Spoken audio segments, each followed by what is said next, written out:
What the fuck?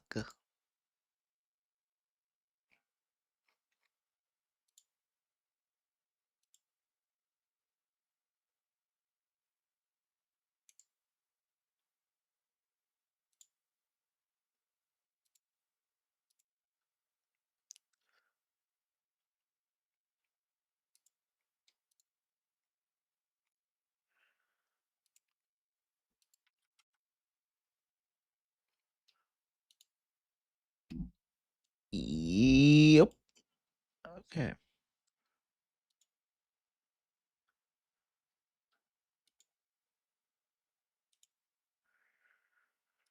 Okay. Okay. How's my VTuber model looking? All right. Right.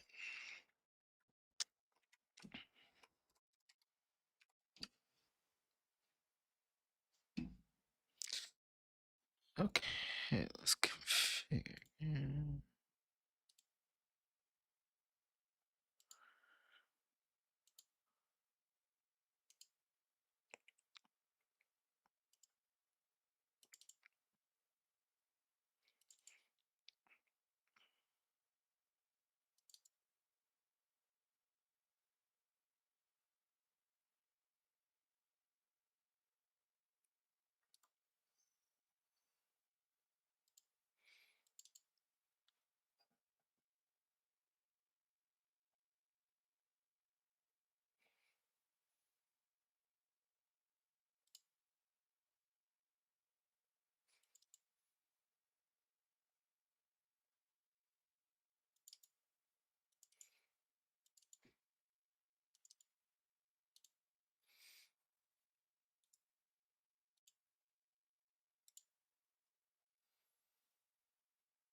Okay, so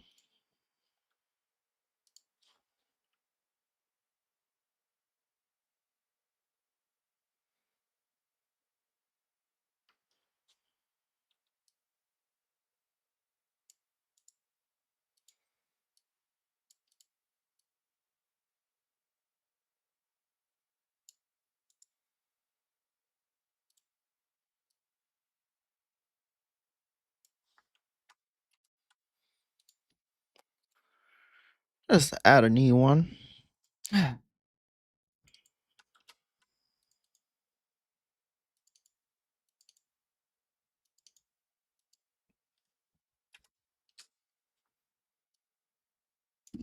There we go. Boom, boom, boom.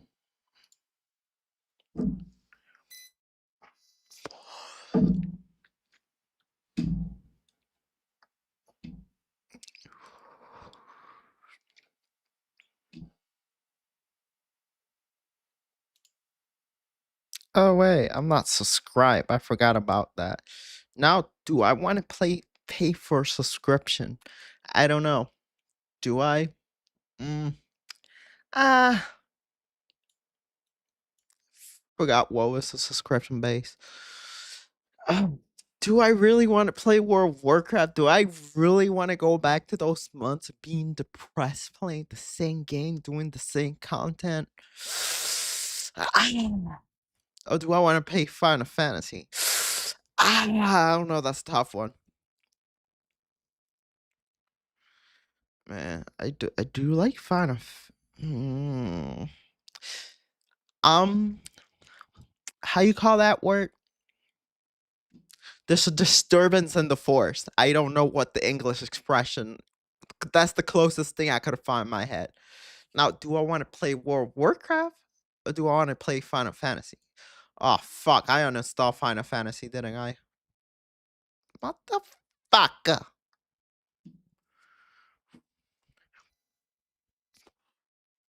Oh, I didn't want to finish the story. You know what? We'll play till the trial because it still brought 30 days of trial, so we might as well finish this and we don't waste the money. Ah.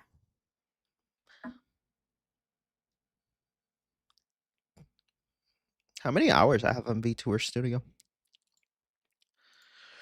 563.6 hours. You know what? That is not that long. I haven't even been a VTuber for 1,000 hours.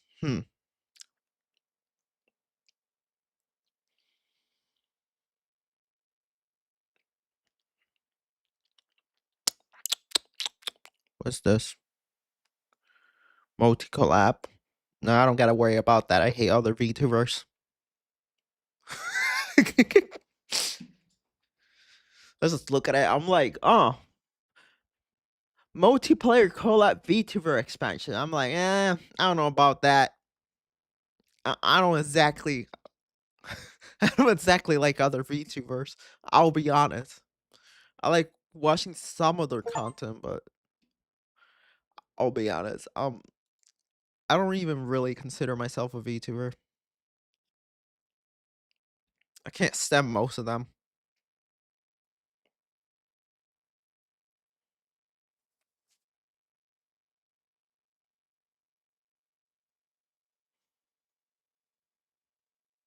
Too antisocial for collabs. That's my issue. I'm not a people person.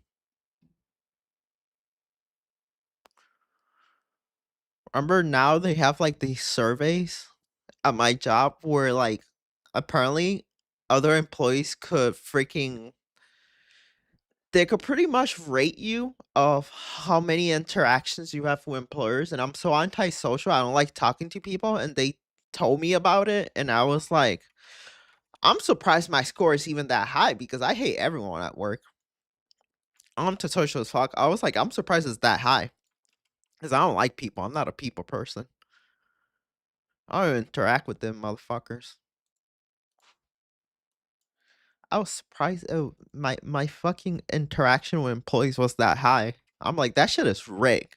That shit is rigged because I don't interact with none of them motherfuckers. I hate most of them.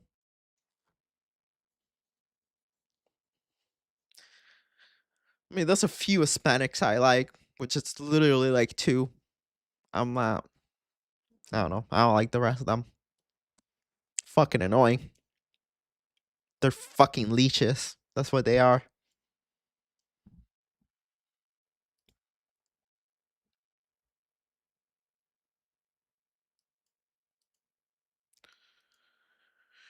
Well, leashes. I think that's too light. I prefer the word parasites. Yeah, that definitely fits more. Yeah, parasites. It's a lot of those. Parasite. Parásitos. Okay. Let's not get too excited. You know, I've never finished this game because I ended up buying a bunch of them because I'm like, which one was the Assassin's Creed I never bought? So I just kind of like, this was like a while ago. So I bought a bunch of them hoping that it was one of the games that I was looking for, and neither of them were the one game I played when I was younger. I've never finished Assassin's Creed 3.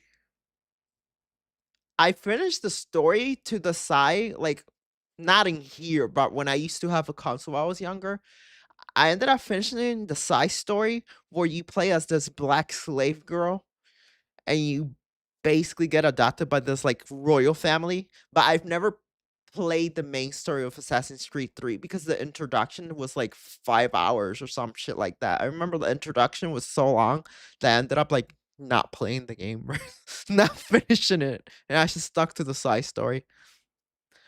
Revelations. Um, yeah, I played this one before. So I know I bought it in here so I could have them on my PC. Unity. Is that the French one? Yeah, I've never finished that one. Black Flag, to be honest, Assassin's Creed 1, 2, and Black Flag is probably the ones I play the most, especially Black Flag. I played Black Flag so many times. That was like my all-time favorite.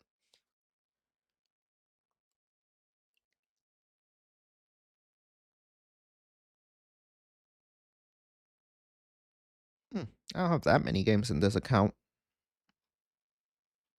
Probably because I got most of them in GOG. Because GOG is the GOAT.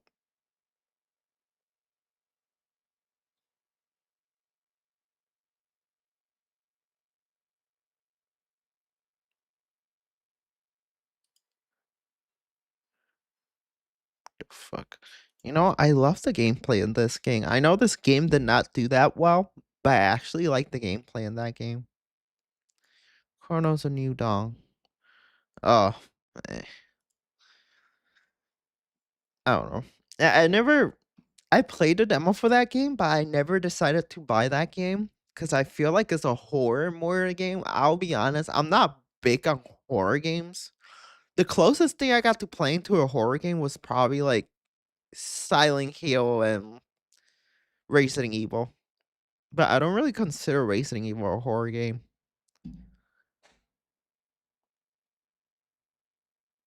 What are gonna be some upcoming games?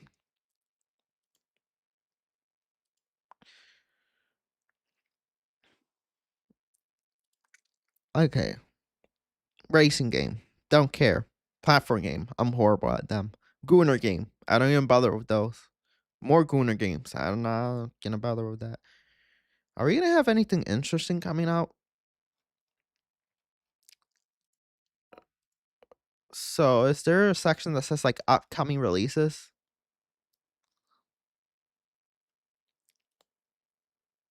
Yep, there it is. Mm. I'm kind of a little bit biased against free to play games.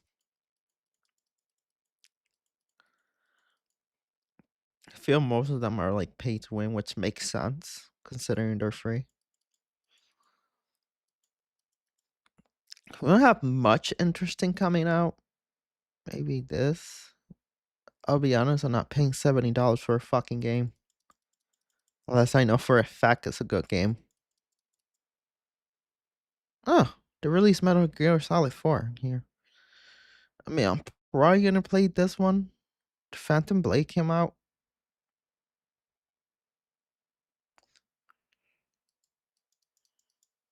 Hmm. Sea of Revenants.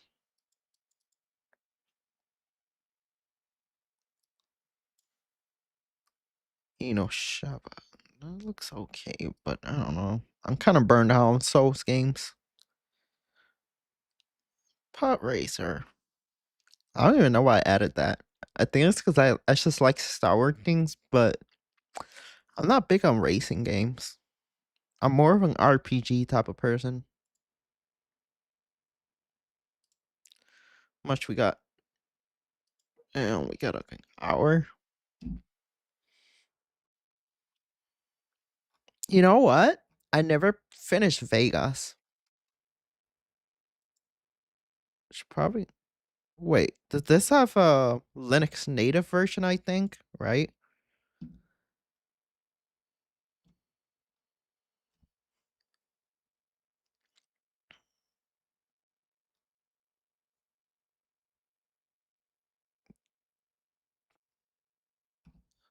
I could have sworn this game had a Linux native version.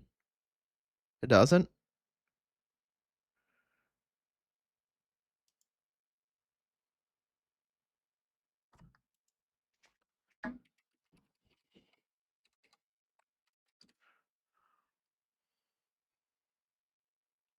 Huh. It's only on Windows? I could have sworn it had a Linux native version. Let me go on GOG.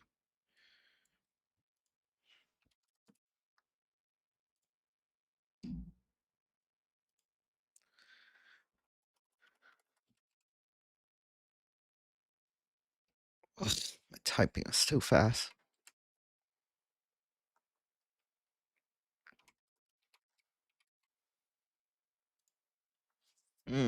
This might have been one of those compilation projects then. Yeah, it doesn't have a native build. Yeah, it might have been a compilation project that I saw. These days games, so is it native on Linux yet?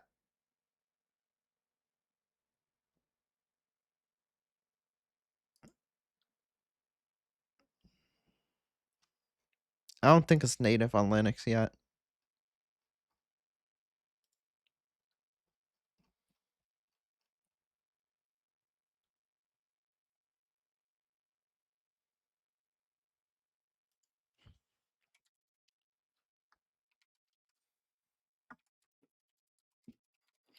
Because I know you could use heroic, but I'm just checking because I know they announced.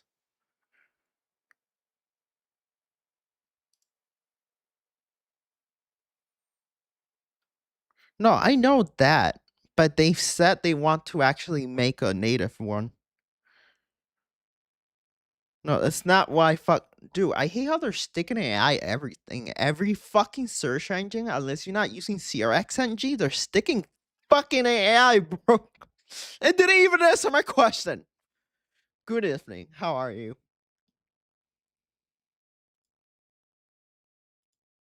Hmm. Hmm.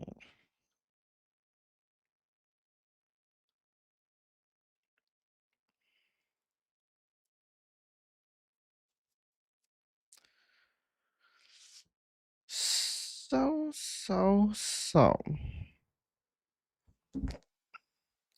I'm itchy.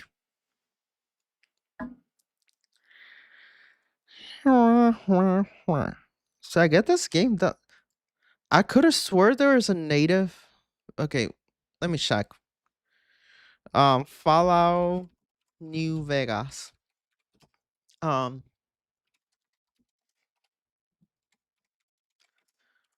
I'm pretty sure there's a compilation project, isn't there?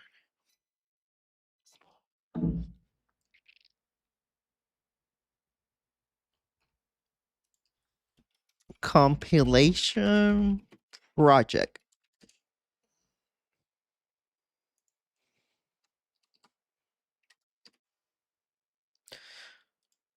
I'm not saying official, community based. That's not what I mean. Holy shit. No, I know it works. It's just like the internet is making me feel like I'm fucking going crazy because they used to be like a compilation project. Wait, there used to be a compilation project for Fallout New Vegas.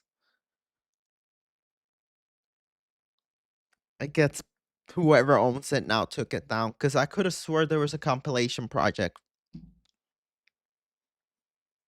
No, it's not Berg. I played it before. It's just the thing is there was a compilation project that used to be made by the community. I don't know if Bethesda took it down, but basically you took the executable and it will take a while, but it'll convert your executable file into a native build of Linux, like the same way that they did with Ocarina of Time, and they brought the native build onto Linux, but running native, like no translation layer or nothing. It was like straight up a native game that ran pretty well. Oh, guess we're gonna have to play like this then.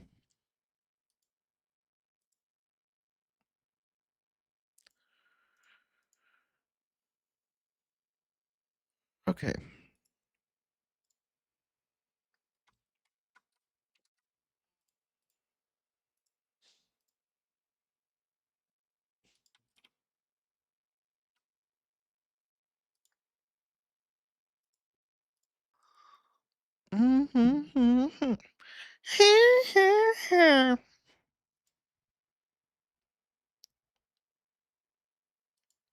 Bro, I'm debating. I don't know if I want to keep playing Final Fantasy.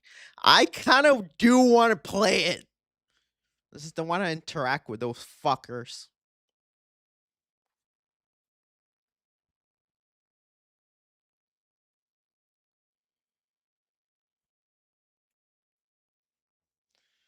Yeah. Okay, maybe I'll play Final Fantasy for a little bit more. I'm just not gonna interact with those fucking degenerates.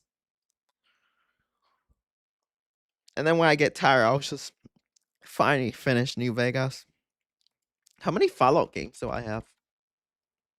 It's just one. I could have sworn I have four. That might have been in my old account. I don't know. I did play 4 a lot when I was in high school.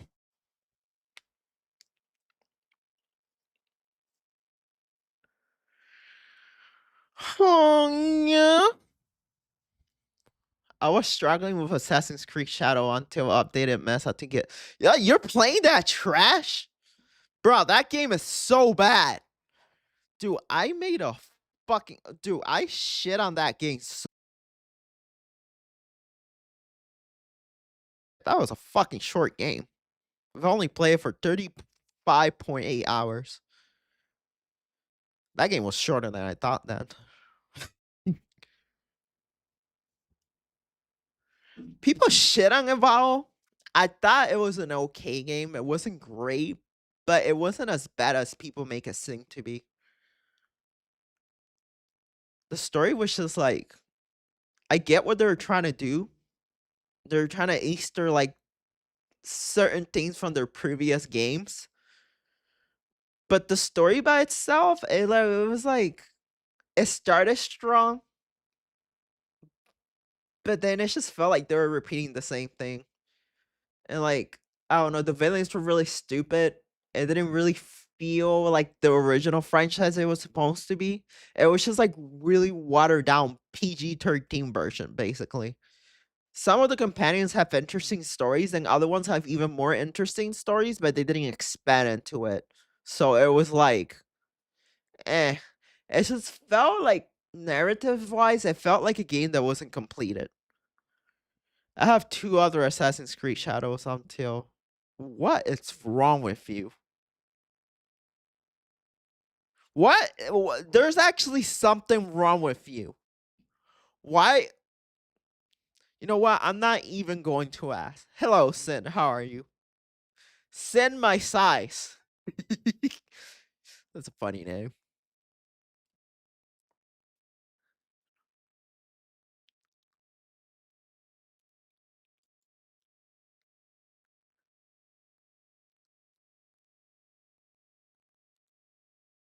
Not shadows. Hello.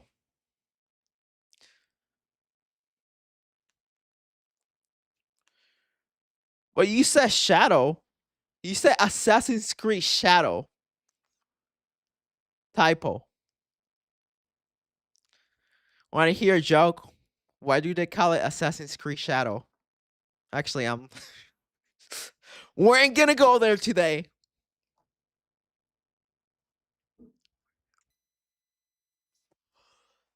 Assassin's Creed Shadows is the only Assassin's Creed game I've played that you literally don't have to use stealth. Now, why would you make an Assassin's Creed Shadows game that doesn't require stealth? Now, that doesn't fucking make sense to me.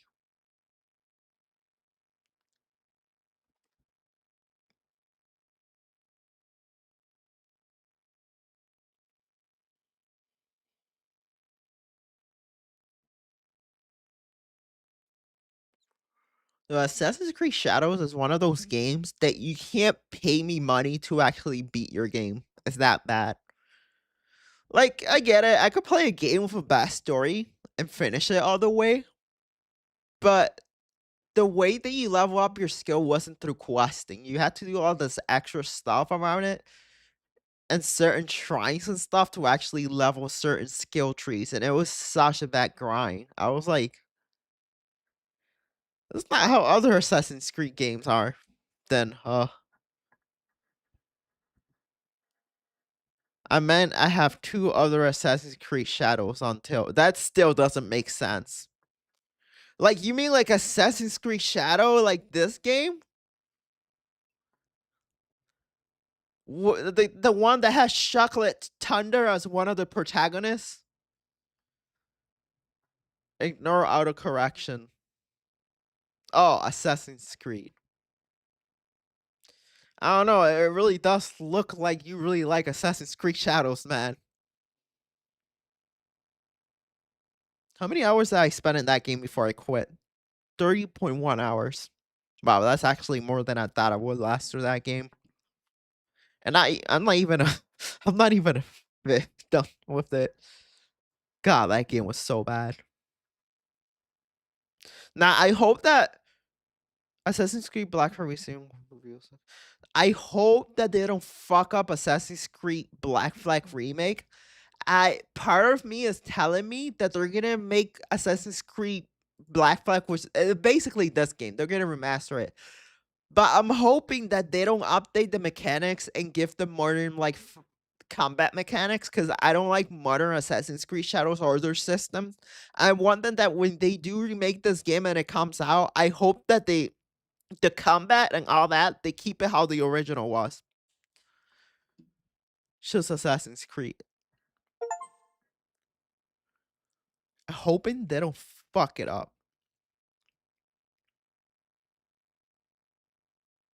Wow, this game is really old.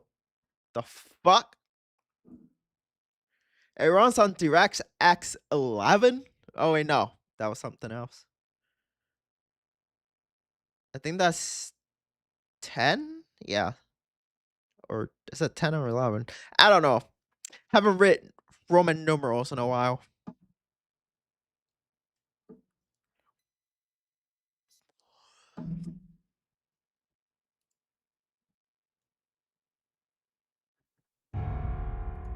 Oh.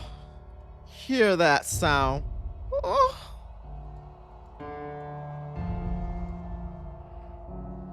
Oh. Why does it say AMD Radeon?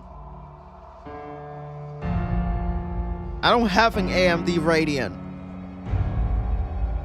Bro, I have an RTX 5090. Respect my authority.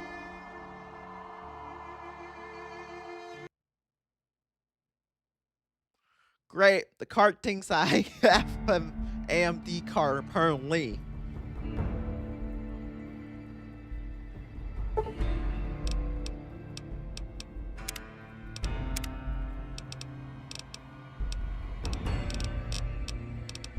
Ugh.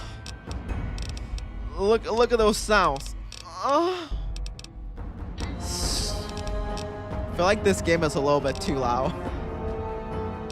Look at that. Ugh. That music. Hear how beautiful that sounds.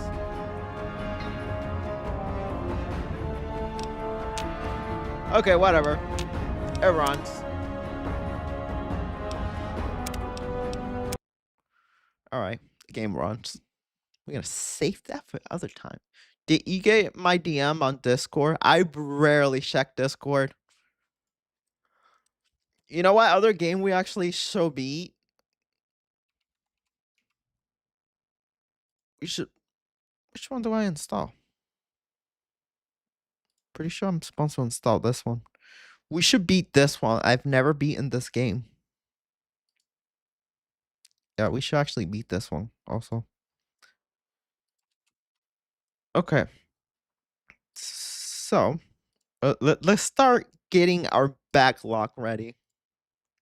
I should definitely beat this one too. Let me check Discord where you sent me.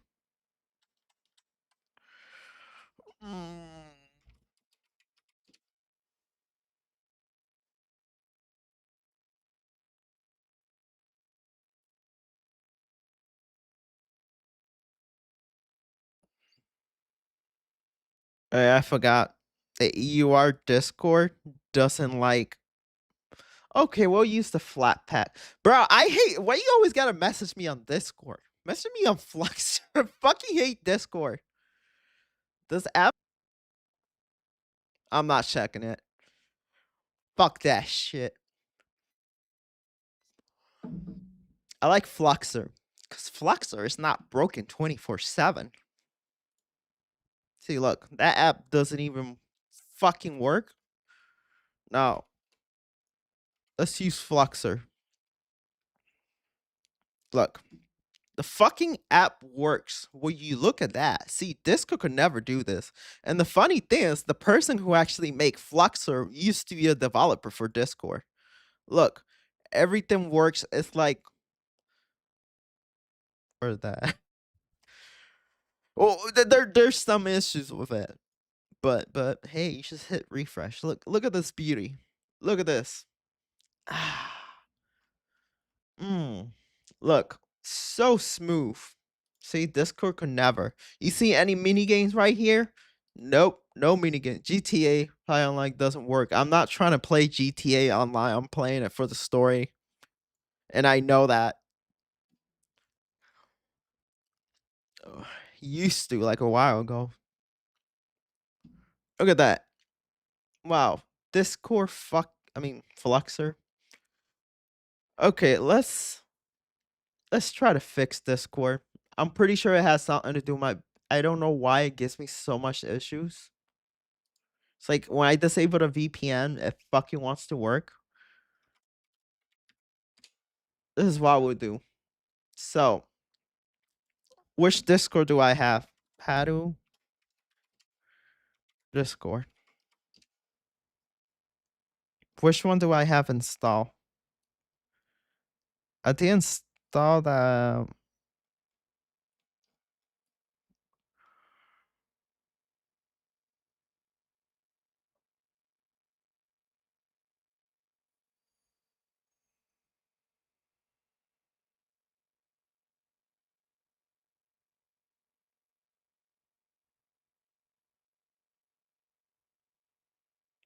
which one says install?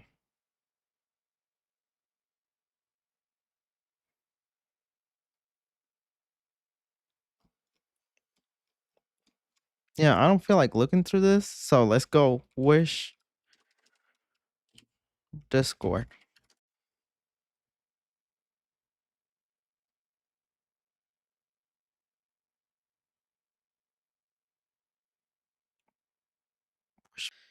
I don't remember which Discord package I have. Okay, let's just clear this out.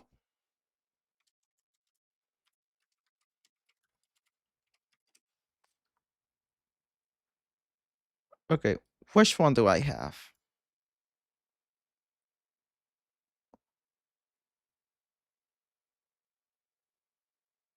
Okay, so I got this version, but that's webcord.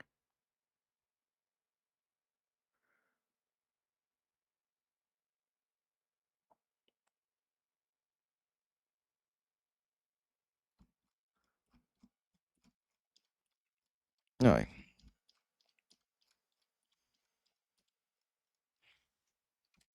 I'll just do this.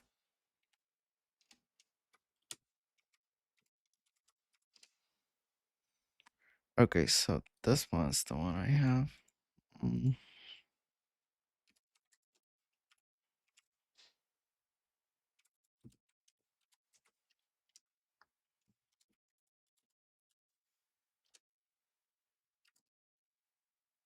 Okay. Okay, which versions do I have? Okay, so let's go to Pac-Man. Make sure it's not like outdated or anything. Library. So this is supposed to be like the official one. Let's install the official one.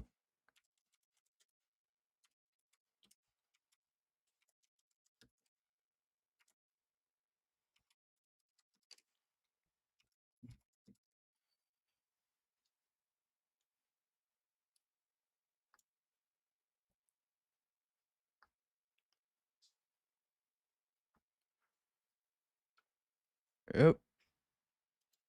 Doesn't work. So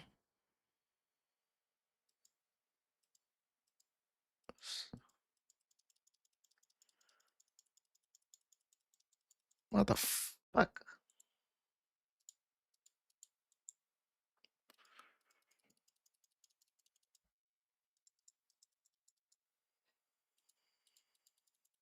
What the fuck is wrong with this app?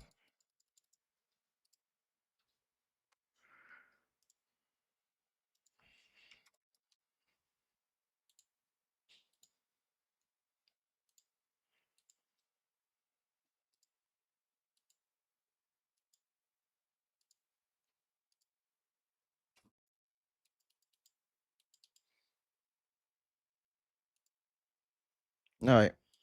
So this is what we're gonna do. So, RM, RF, config, Discord. Now, let's launch it again.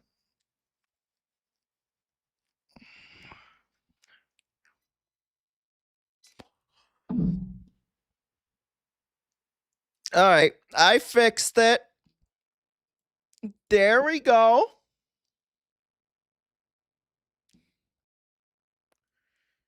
You know why? Because I talk shit about Discord. Fucking hate Discord.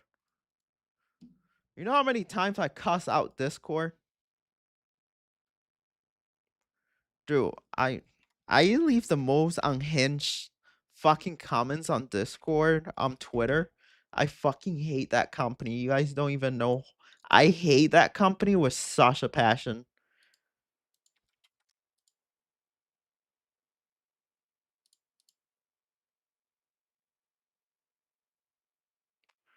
What's it? Place the missing pie so the fucking duck could cross.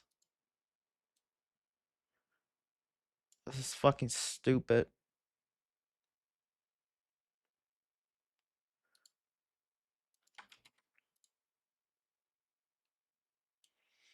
There we go.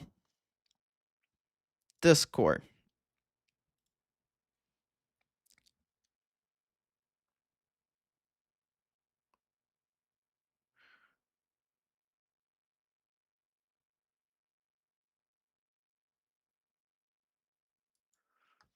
So you said fuck you?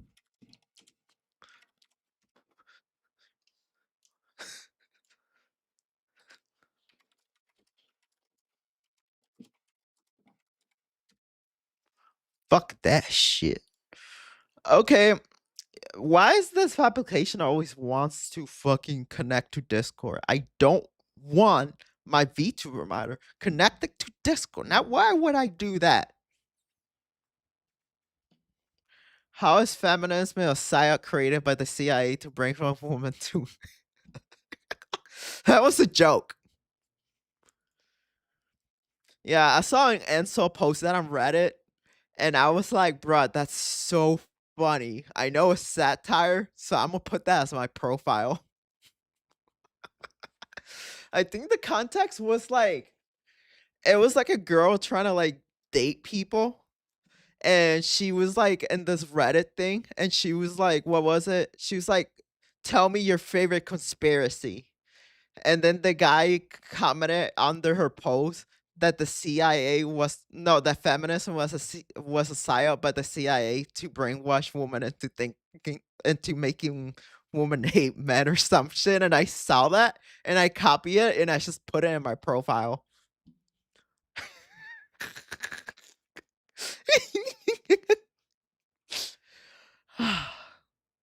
Sometimes I just take like random unhinged comments and shit that people post on the internet, and I just make that my status.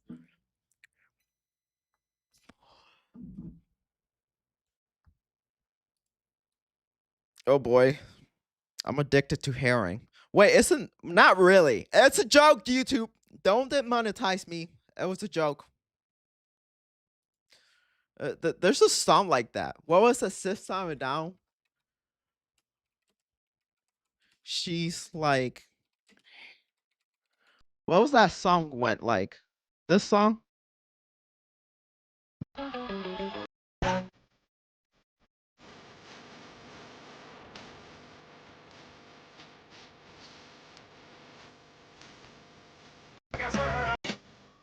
You guys know that song?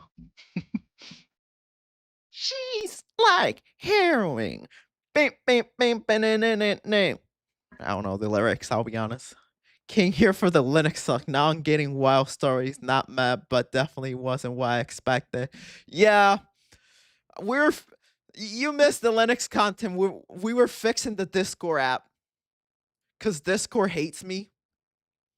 Yeah, I'm waiting for this game to download basically, so I'm just kind of like dicking around till like fucking to pass the time because I uninstalled this game because I got pissed. But then I'm like, I still got 30 days of the trial, so I might as well finish it.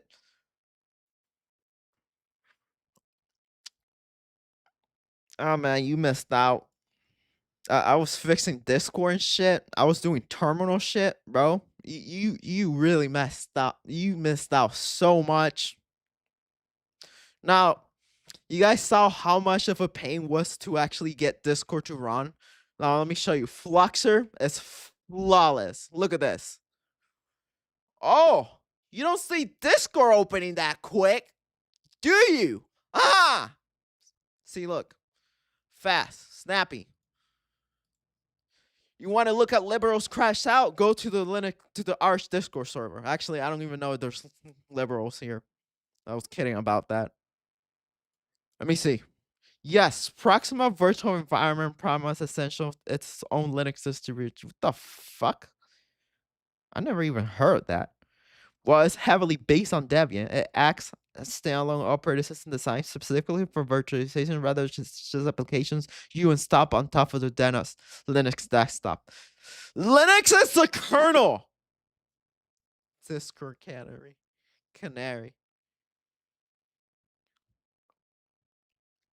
Bro, they gotta label one of this part that says liberals crashing out.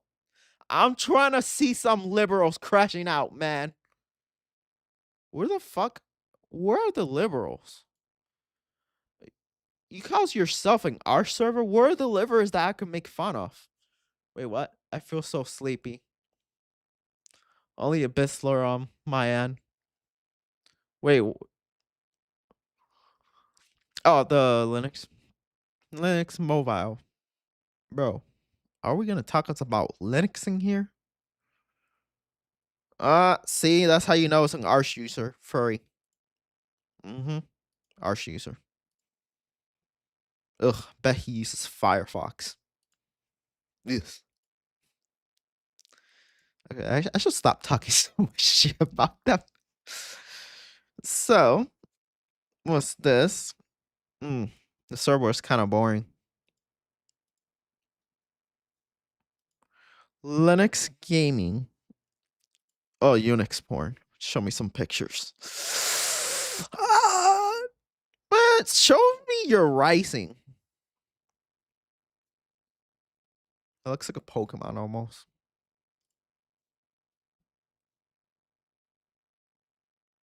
Debian.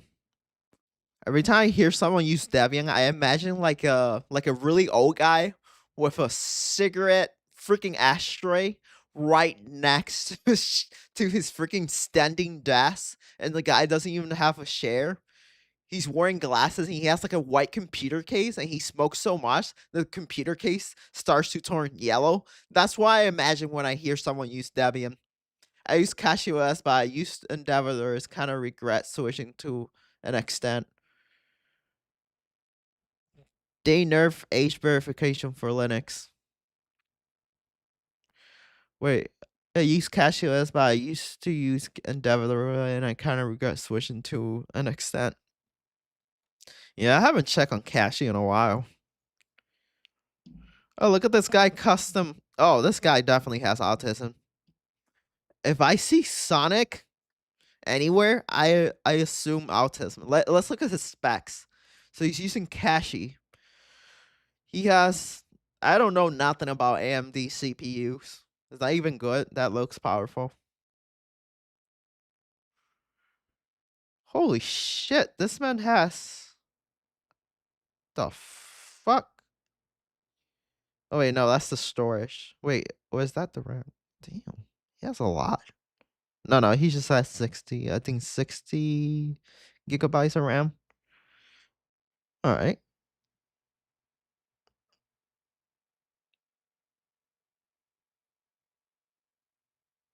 I feel like that's too much to display system information. I feel like mine is so much clean. Like I make mine so minimal. Look at mine. See, look at that. It's so clean. Not all too much shit in it. I just have boom. Mine feels so clean. I'm getting a panic attack looking at that. Ooh, this one looks cool. Got a little vaporwave vibes going on, boy. Wait, what's wrong with Sonic the Hedgehog? Okay, let me give you a little bit of lore. Every person that I know that likes Sonic the Hedgehog happens to have autism. So every time I see Sonic the Hedgehog, I say autism. Now, I know I had that, but I'm just saying. Intel. Come on, show me something. I'm looking for something that give me a serial experiment lame theme. This kind of reminds me of FreeBSD. Oh wait, it is FreeBSD. I was like, the logo reminds me of FreeBSD. It is FreeBSD. The fuck? Look at his ASCII art.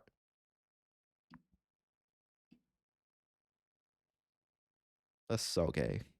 Sorry. Sorry, not sorry. Actually, I don't want to click on that image. It's blur. Sway. I thought about it using Neri. I want to try Neri. Eh. Eh. I like that. What the heck? That's so cool. Look at his ASCII art. I don't have autism, man. I like Sonic. Okay, okay. But you're a furry, so it makes sense. What's wrong with Sonic the Hedgehog?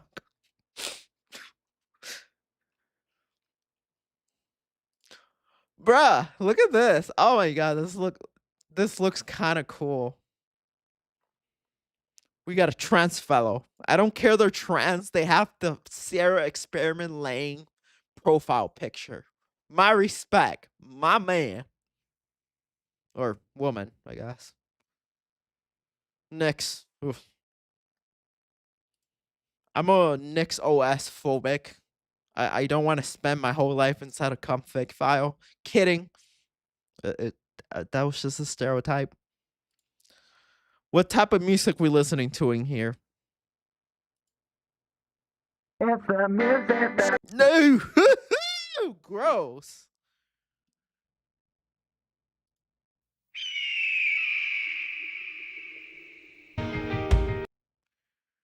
You know what? I'm not gonna explore 4 in this place. I'm getting like the vibe where like I don't know, commercial for AIDS is gonna tell you to get a vaccine that could save you from you and your significant other from getting AIDS. And then Gerald Forgel comes out with a sup before he got locked up. I don't know.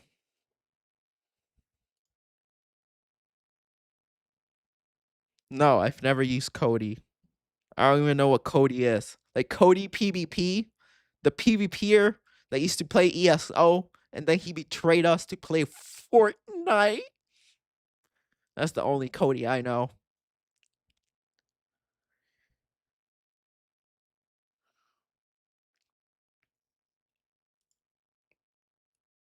Mm.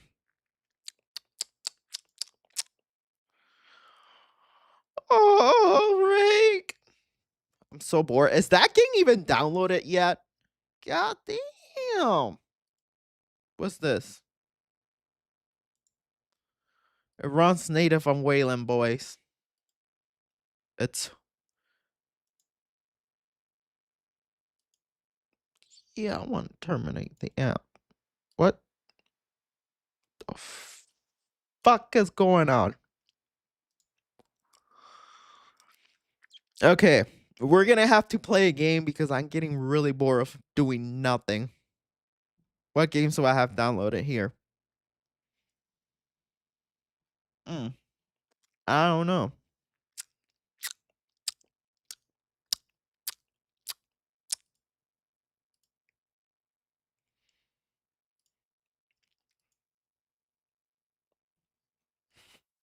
I'm craving Baldur's Gate again. And I already did my yearly ritual where I beat the game twice. I don't need to do that again.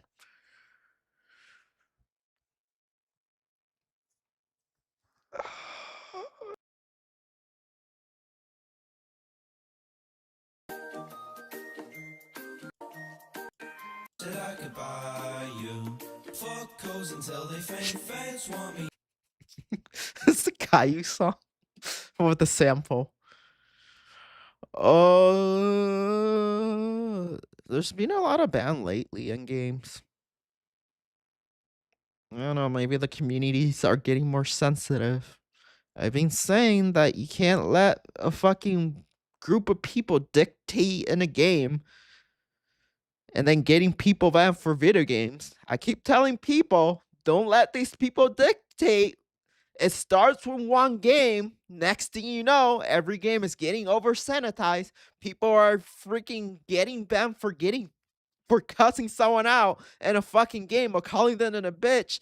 Next thing you know, every fucking game starts doing the same shit. I've told people playing at times to stop letting this fucking Karens control community. Okay, I'm right. Let me calm down.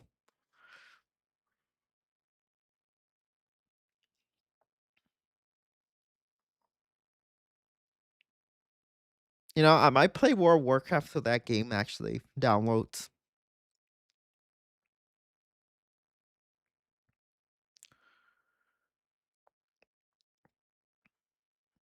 Mm, mm, mm, mm, mm, I don't know how this guy went from doing makeup tutorials to doing politics. That was like a weird transition. Like I remember him like back in the like I wouldn't say he's like a super old YouTuber. I think like maybe like 2015. I remember him doing like makeup tutorials, and now he's doing like politics and stuff. I watched him and I can't. It just feels weird because I used to know like his early channel, and it just feels so freaking weird. I'm like, this play that feels so out of place. Don't get ducks again. Oh, we don't got ducks around here. Wait, duck? You're talking about docking? Like foreskin on foreskin? That this.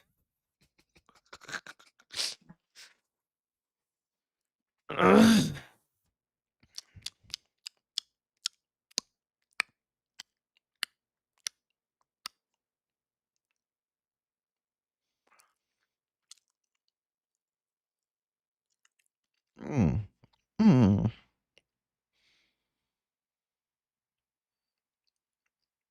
Oh my god. What's going on?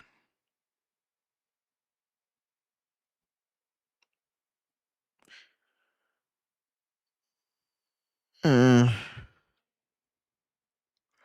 I'll be honest. See, when I see shit like this, I don't know. This feels like a game journalist. I'm not gonna watch a fucking review for a game journalist.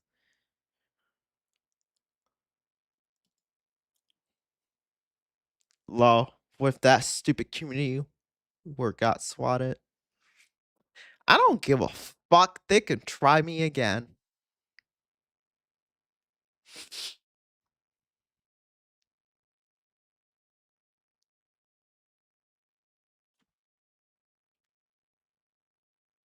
Dude, I'm tired of seeing Iron Mouse.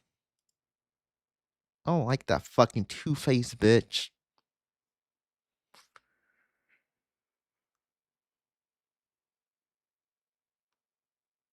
Oh, the internet is so boring. There's ooh. Ooh! What's I received this? a death threat. Oh. Okay. I recorded it. What's this? Iron is cool. No, she's a two-faced bitch who gets pushed by her fucking community and she has no fucking balls. 26 All she does is just virtue signal on the fucking stream for like 3 hours straight. And says stupid shit like capitalism and bad. Like, bitch. What was the last drama she got into? I forgot. exactly what was the context? I remember I should stop paying attention to her. I can't respect a person who gets controlled by their own community. She's getting canceled like every other fucking day. Cause she's a cuckold to her community. Found footage, 7 levels. This iceberg has some of the most disturbing things to ever be caught on camera. Of course, she doesn't have balls. She's a girl. She's Puerto Rican. Puerto Ricans are born with 2 sets of balls. Some so depraved that they have never been released to the public. The deeper we go, the more horrific it gets. Let's start at the tip of the iceberg. Level 1. Ivan Lester McGuire. 35-year-old Ivan Lester McGuire was a seasoned skydiver known for his adventurous spirit. His love for skydiving led him to become a prominent figure in the community with more than 800 jumps under his belt. Tragically, Ivan's life came to a sudden end on April 2nd, 1988, while he was doing what he loved. He was on his 3rd jump of the day. Let's get to the darker Ground ones. beneath Nepal began to tremble, and in an instant, everything changed. Keeper. Give me something with skin suits. Karen Zerby and David Berg welcomed her son, Ricky Rodriguez, into the world. But Ricky was not a regular child. He had been born into the notorious cult, the Children of God, aka the Family. Ooh. The cult was started in the 60s by David Berg, based on a bizarre mix of end-time prophecies. Okay, now it's getting and interesting. Free love was encouraged, regardless of age. This was the world Ricky was born into, and David Berg believed that not only was he a future leader of the cult, but he was also the chosen one. Ricky's childhood was far from regular. A 762-page pamphlet, commonly referred to as the Davidito book, showed a disturbing glimpse into what growing up had been like for the future Messiah at the hands of his adult nannies. In 1994, the cult began receiving allegations of misconduct. In response, they turned over a new leaf, issuing apologies for many of their beliefs, especially the ones involving children. They also changed their name from the Children of God to the Family, but it was too little too late for Ricky, and he left the cult. But Ricky was not equipped to handle life outside the cult. Even though he got married, the two later separated, and Ricky befriended a network of neighbors received a chilling phone call from him about a body in his Tucson apartment. It was there that they found the body of 51-year-old Angela Smith, one of the adult nannies who had allegedly assaulted him as a child. Ricky had lured her into his home and then ended her life. He then drove to Blythe, California, where he ended his. Okay, I don't care. And Nicole Atkinson had just called. What's the darkest level? Her friend Shannon Watt, her husband, went by like any other day for Philando Castile.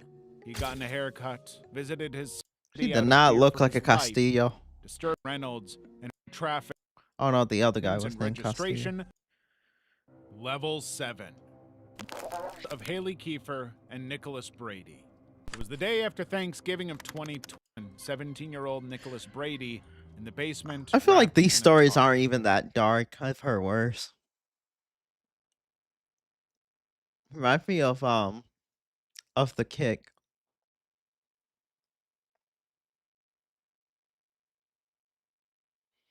I feel like those stories weren't even that dark. They're okay. Cannibalism? Okay, I'm clicking on this one. These are the worst things on Reddit. Oh, hell no, man. That's a whole hour. That's an hour and a half. I'm not fucking watching it. I'm not sitting. Well, I mean, the game might be downloaded by that time, actually. God damn. It's taking that long. Let me put this to the side. That's too damn fucking long. I mean, I gotta keep the tab open.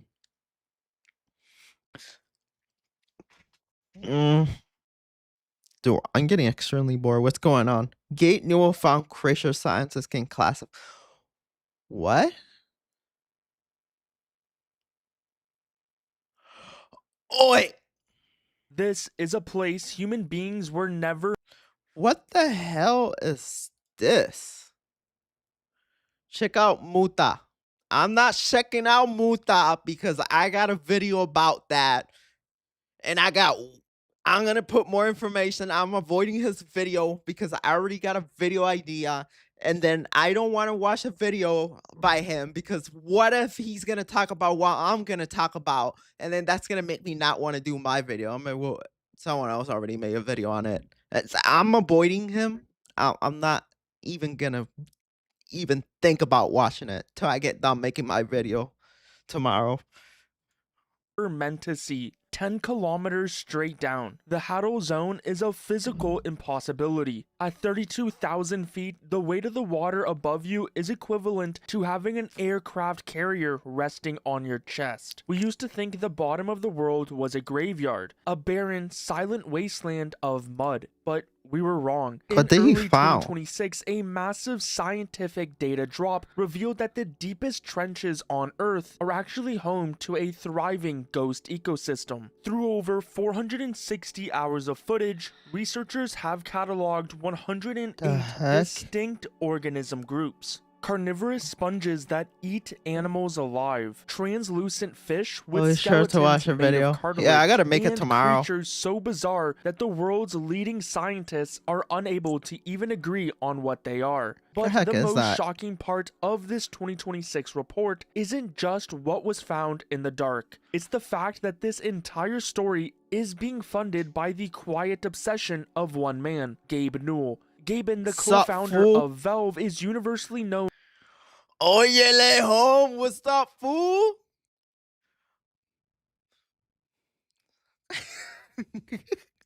as the architect behind Steam and legendary gaming franchises. No chingues.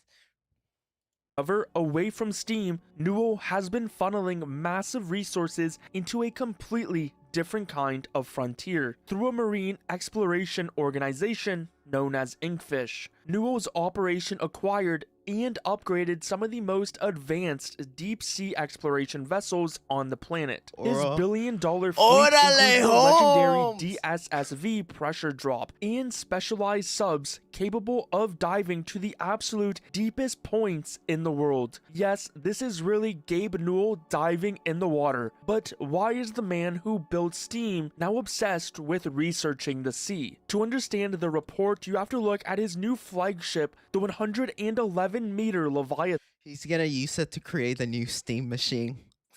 It's gonna be an organic PC that operates on deep sea human flesh. I mean, not human flesh. Animal flesh. Is going to be powered by Leviathan blood. I don't fucking know. In a move that feels exactly like a Valve acquisition, The Gabe recent bot didn't just went roast commission game. this ship. He Can't acquired believe the you're entire alive. I shipyard, thought you die in oceanic employment. I would never die. If I die, how would I like to die? Probably from a heart attack from playing video games. Or gooning. Yeah. Well, I don't know, because gooning will be weird. Because how are they supposed to put you in a coffin? Anyway, as long as I die using Linux, that's all that matters. in 2025. It's a 5,000-ton working ecosystem where the bridge deck has been swapped for a 15-station high-performance LAN room, plus tons of other cool recreational activities of May 12th, 2026. What did he found there? Specialized fleet in 34. The story of what lives 10 kilometers straight down What is and the it? technology it takes to survive the journey. Inkfish is exploring. The ocean is divided into distinct vertical zones. Sunlight fades completely by the time The Gape Cube! See, that's where he got the idea. I was kidding. you're at around 1,000 meters deep. By the time you reach the abyssal plain at 4,000 meters, the temperature hovers just above freezing. But the trenches Inkfish was exploring for this study go much, much deeper. They plunge into the Hodl Zone, a region named after Hades, the Greek god of the underworld. This zone extends from 6,000 meters down to roughly 11,000 meters. Cool. At a The depth of heck? 9,775 meters, the pressure What did they at sea find level. there? Just how extreme these depths are.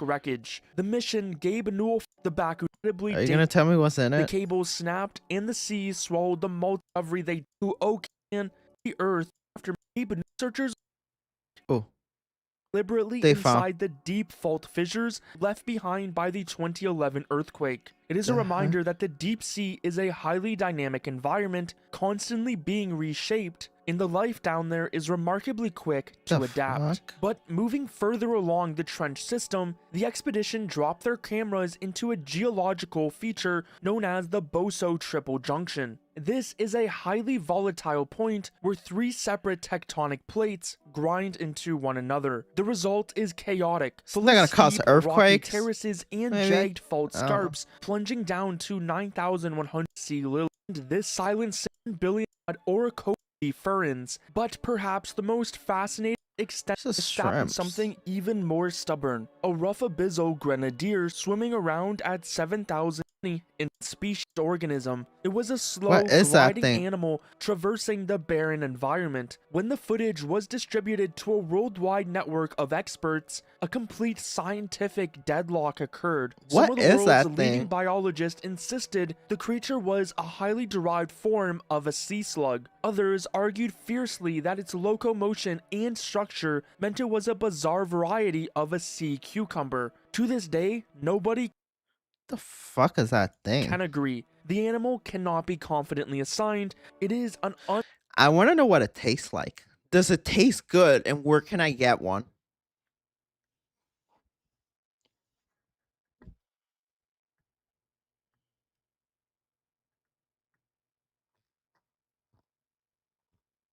Every time I see a new animal, the first thing I think is, what does it taste like? It's an edible, and what does it taste like? I want to know.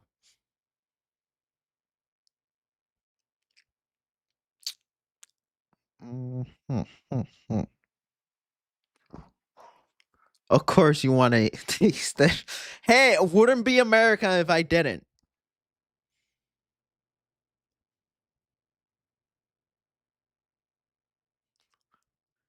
Tastes like show chicken.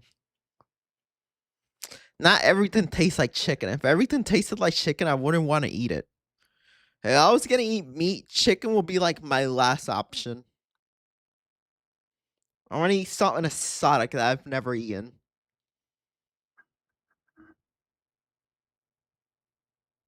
Used to be human. The fuck? Why does that look like Tana Mojo?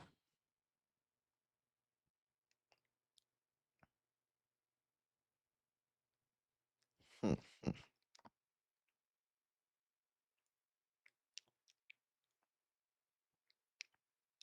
Dude, I love her VTuber model. Yo, look at how vibrant her hair is. What's I love her Sounds like colors. that? Okay. She has a really cool color. I love the color of her hair. Yes up, Spooky. Hi, how are you? Just downloading this fucking game again. It's taking us damn fucking time. The fuck? Hey, Chat GPT. Hey there, how's it going? I did something really bad. I'm really sorry to hear that you're feeling this way. Do you want to talk about it? I'm here to listen. Yeah. I'm here for you. Take your time and feel free to share when you're ready. I'm scared to tell you. Bro, wait, I need to watch It's okay to this. feel that way. You can share when you feel This has comfortable. my I'm here attention. to Have you seen AIW voiceover turning into Donald Duck getting teeth? No. support you, no matter what. Wait, I need to watch this. I don't believe you. to listen. Is this and the same support you guy in that any does way I some can. loaf? You're not alone. No, I don't think so.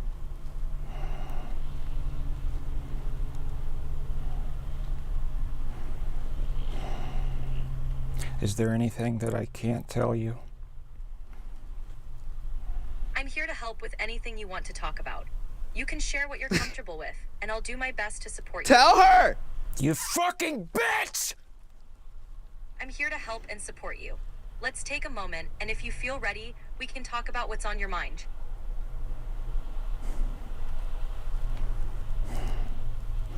I asked you a question. I'm here to help I with like any questions confessing you his have. sins. Let me know how I can assist you. What is there that I can't tell you? I'm here to listen and support you with anything you feel comfortable sharing. If there's something specific you need or want to discuss, I'm here to help. That's not true, because if I tell you that I did something really bad, then you're gonna tell the police. Wait, I want to start this over. What the fuck? I love videos like Hey, this. Chat What the GPT. fuck? Chat Hey there, GPT how's is it an going? excellent therapist. He's like confessing his I sins. did something really bad. I'm really sorry to hear that you're feeling this way. Do you want to talk about it? I'm here to listen. Yeah. I'm here for you. Take your time and feel free to share when you're ready. This is I'm like a scared me to tell cannon you. video right here. It's okay to feel that way. You can share when you feel comfortable. I'm here to support you, no matter what. I don't believe you. Could you imagine if there's actually someone that's actually done this before? I'm here to listen and support you in any way I can. You're not alone.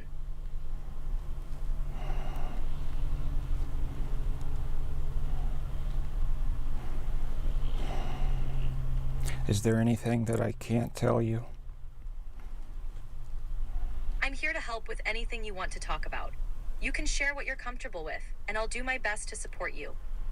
You fucking bitch! I'm here to help and support you. Let's take a moment, and if you feel ready, we can talk about what's on your mind. Oh, there's absolutely ass. I asked you a question. I'm here to help with any questions you have. Let me know how I can assist you. Dude, my What attention is so on there this. that I can't tell you? It's so like out of I'm place. here I to love listen it. and support you with anything you feel comfortable sharing. If there's something specific you need, A bunch of lawsuits about ChatGPT talking people into eating. or want to discuss, I'm here to help. That's not true, because if I tell you that I did something really bad, then you're gonna tell the police. I'm here to listen and support you. I won't share anything you tell me unless you're in danger or someone else is at risk. Your safety and well-being are important. I killed someone. I'm really sorry you're feeling this way. It's important to talk to someone who can provide the right support. Please reach out to a trusted friend, family member, or mental health professional. You don't have to go through this alone. The fuck? That's all you have to say? You know, I can actually see people getting this parasocial with fucking AI. I'm here to support you in any way I can. Please consider reaching out to someone you trust. You matter, and there are people who can help you through this.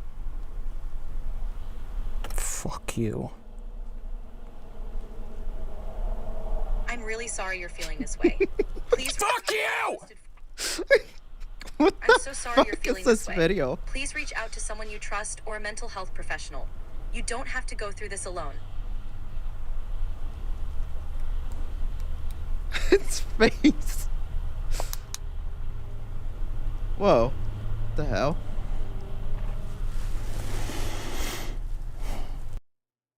Yo, that is the guy who does the some loaf. Where he yells at the bread, right? Or is it one that acts like him? The one who yells at the baby bread That's what he used to look with eyebrows? The heck? No, I don't think it's him, because the other one, isn't it called Some Loaf? I would be willing to bet. It's supposed to be me calmly explaining a story. It's always getting hot in here. That's the guy who screams at the bread, right? Some Loaf? Wait, Some Loaf. I swear that's the same guy. Yeah, the guy. Some Loaf. The guy who screams at the baby. Sure that I am doing the 4 hours to make Sunloaf. Yes, the Some Loaf guy. It is the same guy. To say Sunloaf has Riz. 24 hours to send him to all your friends and say that's so me. Yeah, that's the same guy. T-shirt. Yeah, I've seen a couple of his videos before. ChatGPT will be running the Catholic Church. Trust me, it's gonna happen. There's this thing where someone made an AI and said that it was called the Church of L. Let me show you. So that actually did happen. So I think the Church of L. So this guy, pretty much, he made a religion. No, not this one. The Church of L AI God, which he made an AI, and apparently you talk to the AI, and apparently you were talking to God or whatever. No. Let's use Google for this one because Brave search fucking sucks. So, the Church of L. Religion where people talk to God through an AI chatbot. The digital religious community, like thinking I was big. No, it's not that one. It was like a guy with a hoodie. Text with Jesus on your fish on time. No, that's not. See, that's not the one. Nah, it's not of these. It was like a hooded guy, and he made like this AI model. And he had kind of like this whole cult around it. I'm pretty sure it was called the Church of L. The Church of L cult. No, it was. Where the fuck did it go? I remember seeing it and being like, what the fuck? It was some creepy ass shit. So he was trying to replace God with an AI. People forgive AI Father for the things. AI, sorry to hear that. Please reach out to the medical profession. Loves on a family member. You matter. That video.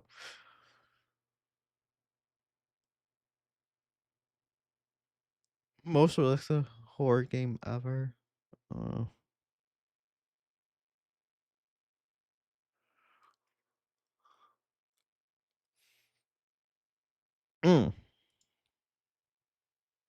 Niga is a Japanese word, commonly used to describe words such as coffee, and dark chocolate.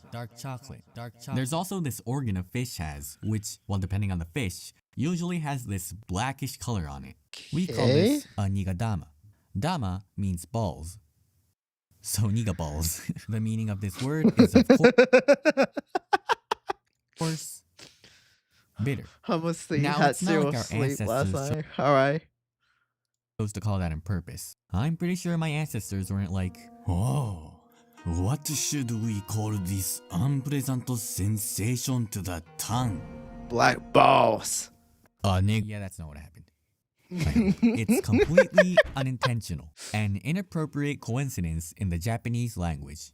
Most of the times, these coincidences happen because some set of words in English are impossible to pronounce in Japanese, so you have to get a little creative to say those set of words. One common example is the s sound. Instead, we pronounce it as a shi, which makes sentences like, can I sit here, turn into a can I shit here.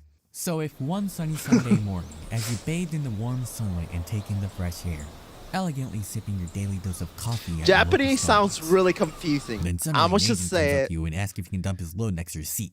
Politely lend them that seat, cause he's probably Japanese. Oh god, it's Charlie! There are a lot of these examples, so I'll give out a few more. The X sound, as in Apex, Pokedex. Bro, this is fucking hurting my head. Japanese is too confusing. POB, I boil you. Hey there. Thanks for agreeing to be boiled. I'm gonna go ahead and put you in this pot now. Hopefully it's comfortable.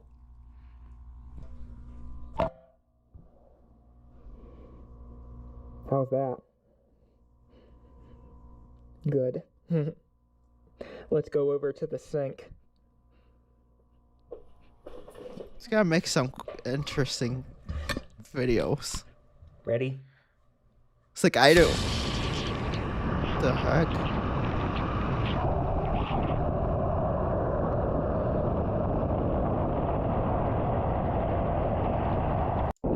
Now submerged in 2.5 liters of water.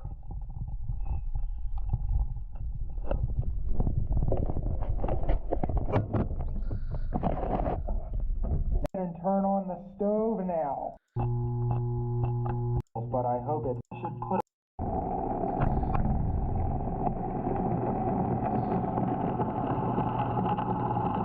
Fuck? So is he saying iPhone?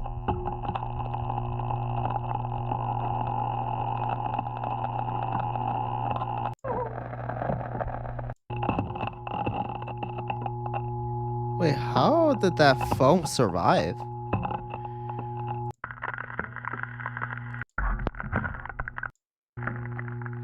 Hey, using FX?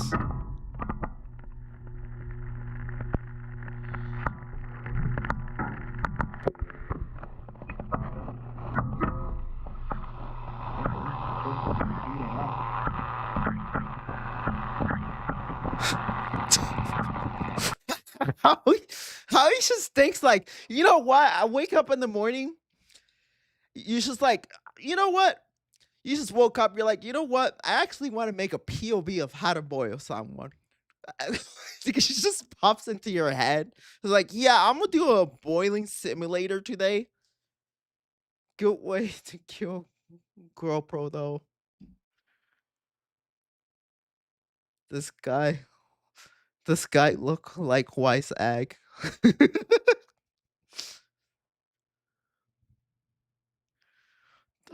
fuck? Wait, give me more weird videos like that. Exposing secret low Daniel Hatch show. I want to know this. The internet holds a lot of characters and many interesting stories. It lets us express our opinions and share how we feel about things. For example, this teacher who is yelling in the car talking about how they hate their students. Or this therapist who is complaining about their patients for oversharing. That's life. Everything sucks. And then you die. We even have this guy right here who can't stop stalking his ex and he's making a YouTube video about it. Wait, oh. They're all the same person. Shit. Hi everybody, this is Life Coach Dan Henschel and welcome. Daniel Henschel is a creator that blew up on YouTube, TikTok, and Twitter of all things. But the weird thing is about all of that is he doesn't have a personality. Now, okay, that sounds weird. Let me explain. In every single one of Dan's Twitter posts or YouTube videos, he acts as a different person. In one video, he's a priest expelling all of our sins. I absolve you of your sins. You have been forgiven. And in the next video, he's a creepy teacher, and I actually don't want to get into that video because that is very disturbing. Every teacher has that one student, the one who gives you butterflies when you see their name on a paper. The fuck? In every single one of Dan's characters, they have like a screw loose, like they're going through something. I mean, look at this guy, he's in agony. But in all honesty, I don't think this is just some entertainment system. I think it's like a social experiment, to be honest. Like, I remember in early YouTube, there was like this whole trend in old school YouTube where people actually act like they'll actually make you think that they're actually a serial killer, and then they'll connect things through cases that were in the newspaper to a point that a cop actually showed up because a lot of the knowledge that he had in depth, only the authorities knew that about the ongoing investigation, and all the things that they were saying matched up, and they wanted to arrest the guy, but then they realized that the whole channel was literally a social experiment. So this doesn't really creep me out, because there was like a whole trend of YouTube, like early YouTube, where there was a lot of social experiments like these. Odd. I think there's a deeper story here, and that's what I want to get into. But first, in order to do that, I need to dive into Daniel Henchel's internet history. Hey everybody, I wanted to talk a little bit about my experience being caught. They're coming for me. I'm so scared. I genuinely believe that this guy is one of the funniest tweeters of all time. Hi everyone. I get turned on when my patients cry. This whole thing has been worrisome and dangerous. So we're gonna bring this all back to 2018 when Ninja was the top streamer on Twitch, and the coronavirus, all of that shit never happened. Coincidentally, this is the very first year we see our protagonist, or antagonist, Daniel Henchel, make an Instagram post. The caption reads, "Much to think about" by Billy Ray Cyrus, and that is a quote connected to a meme that originated on Twitter. Now, I don't really know if there's like a deep meaning behind the meme, but I do know the one thing that this confirms. Daniel Henchel had a Twitter presence before this. He was on Twitter before this Instagram post, but regardless, let's dive a little bit deeper into his Instagram page. Around this time, Dan was mainly just posting urban photography photos of streetlights and, well, streets. Occasionally he would throw in that cool power pose of him looking cool. So around this time, the bulk of his posts were urban photography photos or portraits of himself. For example, this one right here, looks so which different is in there. a little odd. The caption reads, "Me with my angel and my devil. Love these two." Now I'm gonna dig a little too deep into this photo. This photo might be alluding to the fact that Dan has multiple personalities. He might have a good side, he might have the regular Dan side, and he might have the devil side. But regardless, it is actually very weird to scroll through Daniel's old posts, because I it don't went think from it's very real. normal, like It's just a portraits of social himself, experiment. urban settings, and it just slowly got weirder and weirder. Like, If you there's scroll still a lot of these Instagram accounts, like if you look deep enough, are people that do like weird social experiments like these. Like, I remember there was this one girl that had like a whole blogging thing, and they were recording like the degradation. It was like it looked realistic, and then people ended up getting concerned because it was like the degradation that okay, I'm just to say the downfall of her mental health, and people were actually convinced, and they reached out to the authorities, and then behind the account it was just a bunch of filmmakers that they were actually just doing like a little bit, like it was like a psychological experiment on people to see how they will react on the internet.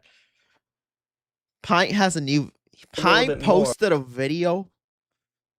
Or you'll have Daniel posed next to a blow-up sex doll.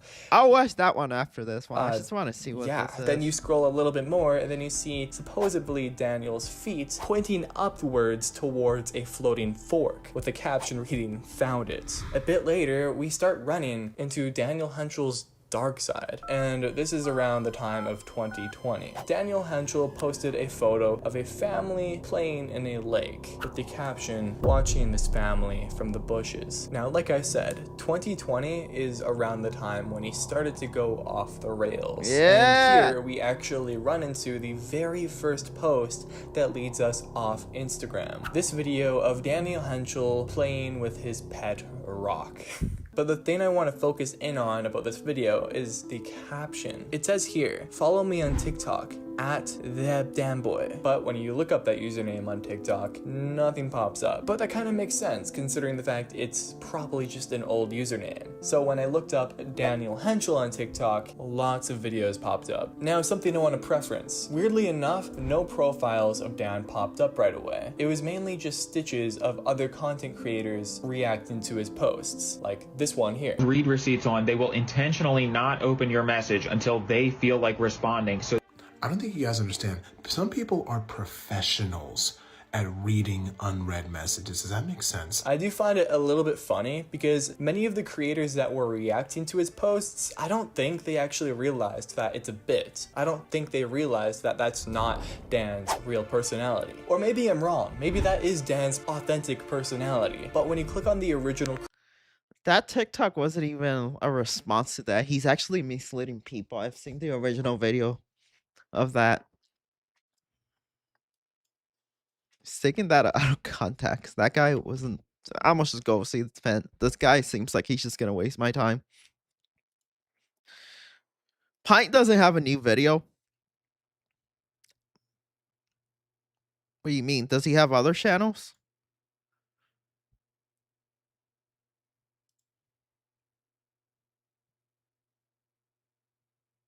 I don't think so. Last video he uploaded was 4 months ago. Pint has a new video. Bruh, what the fuck? Pint? No, he doesn't. Wait, I literally just look it up. Did he have multiple channels? 7 days ago. Oh, Pint Live. Wait, he has 2 channels? Yeah, I did not know he had 2 channels. Okay, so that's the video. Wait, he's a VTuber now? What the heck? Ladies and gentlemen, today we are doing a bit of a challenge run. We are Is he a black mage by any chance? doing the new extreme trial, except every single time we do it, I'm going to be playing a completely different job. Now you might think, Pint, that's not too crazy. I play a variety of different jobs. I'm a bit of a fucking one-trick pony, which is why I'm doing this, to be completely honest with you. If I get it as warrior, that's fine. Dark Knight's probably fine. But if I get it on Dragoon, I've only played Dragoon in PvP. Look at these bars. I know it's fucked up, but I don't even know how. Worse still, these are my Scholar bars. I've never played Scholar literally ever. Okay, here we go. Here we go. Eh.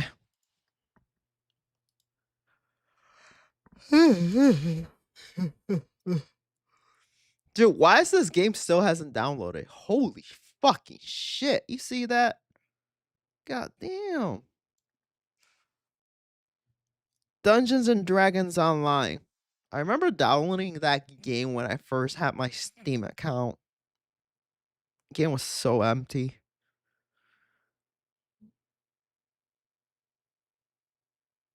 The fuck?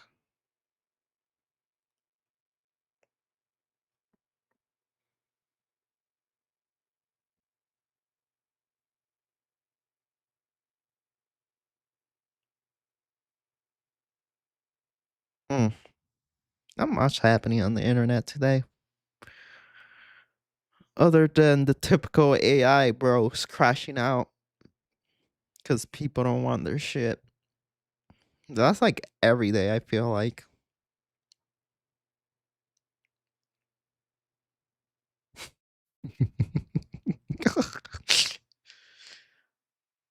I leave it and download overnight. Yeah, that's what I'm about to do. Guys, I think I could play Rush E. Calls me a liar. What? Oh, what happened here? What's good, everybody? We have that game. Give me the original video.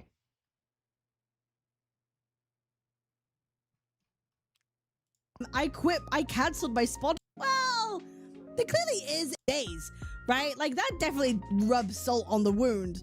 To the characters, stories, and AI. Man, the Asmongo made a clip. Because I don't care what she has to say. Did he talk shit about her or something?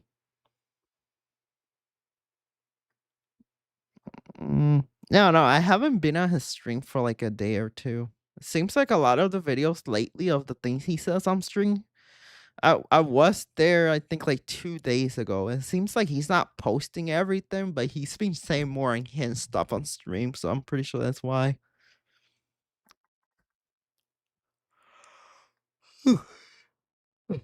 Probably he called her out or something.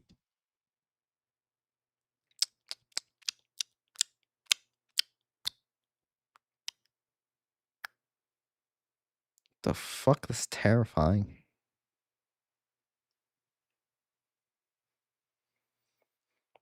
I'm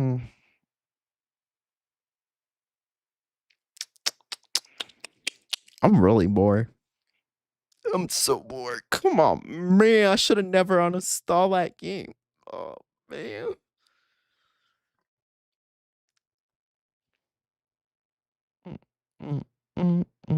Dude, my algorithm is all fucked up right now.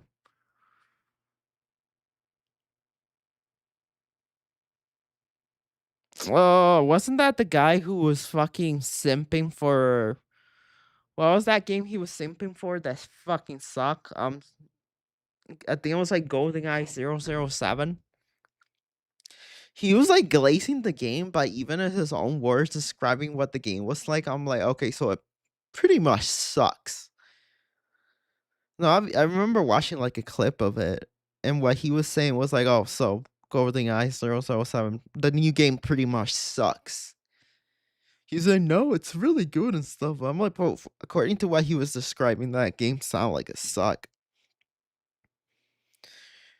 He got like early release or something. Like, me personally, if I see someone reviewing the game before the game came out and they got an early access code, I'm automatically gonna dismiss anything that the person says. Those people are usually paid off. Or like someone reviewing a game and they seem like everything, if it feels too scripted, I'm just not even gonna acknowledge what they say. I really don't trust game reviews these days. I'd rather just experience the game myself. And then there's like this other part of like the gamer culture where they exaggerate how bad the game is, and when you play the game is okay. It's not as bad. It's like they like calling everything Concord. Oh, this is the next Concord. This is the holy trinity of the Concord franchise. I'm like, bro, it's bad, but it's not that bad. Now, Assassin's Creed Shadows, it's so. It's the gameplay was just bad. So was the story, but like, I don't know, someone might like it. I'm definitely not.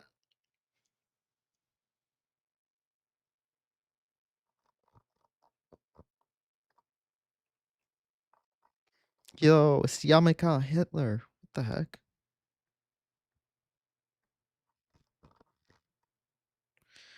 Whoa. My coworker bit his shit at work. He what? Like he beat his... Wendy's eating Wiglet, back at it again with another story time for you guys. Basically today I'm going to be telling you guys about the time I worked with this, how do I say this? Degenerate person, and they would just beat their shit at work. I can't even What? Hold up. I can't even holy fuck, that's hot.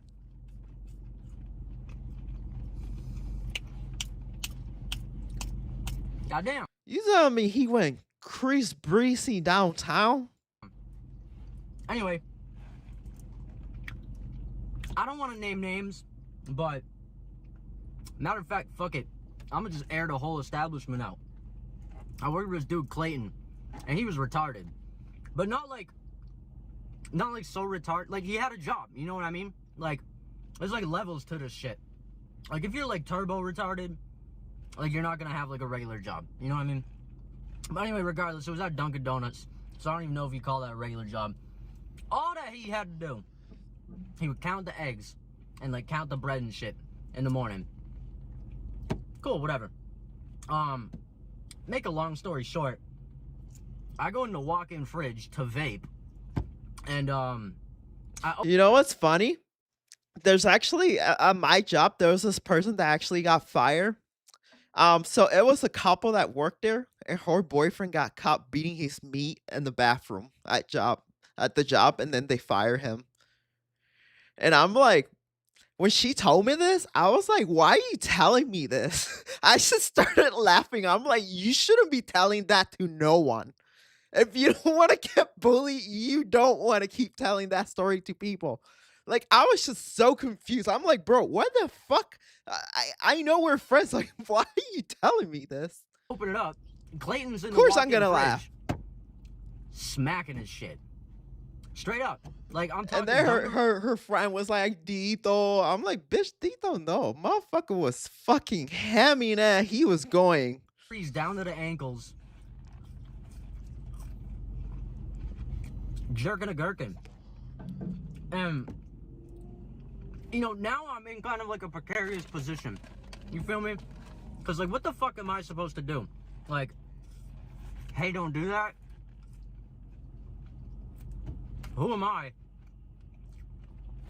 And let's just also, let me preface this by saying, Clayton's like a big, like a big person.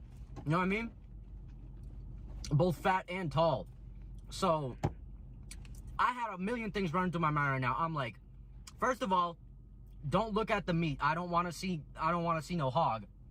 Second of all, if I interfere, this can go one of three ways. One, he could straight up just jump on me and just annihilate me. You know what I mean? Two, maybe he's not phased and he keeps going until he nuts. That would be really fucking traumatic. Or, did I already say three? I would not be working there. You could just nut on the spot. You know what I mean? I don't want to see none of that shit. So I'm not gonna lie. I'm not gonna lie. I kept that shit inside. I held on to it. I held on to it, and I was gonna take it to the grave. But today, a snow squirrel felt like Sharon. But yeah, bro, he was just straight smacking his shit. Why? I'm trying not to think of it, but it's like seeing.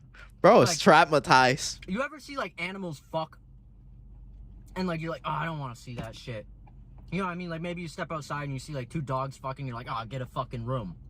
Like there's kind of some shit like that. And, oh my god, the noises. Bro, it's Scar. What the fuck? It's bad, bro. It's bad. Why are you even sharing this? Like, I seriously think that this shit, like, deeply affected me. Yeah, I could tell. Bro. And, like, okay. This was frequent. He would low-key beat his shit, like, a lot at work. And you know he was beating his shit. Because, like, he'd be like, I gotta use the bathroom. He'd be like, all right. He'd go to the bathroom, be gone for, like, 15 minutes. Come back sweating. What are you doing, push-ups in there?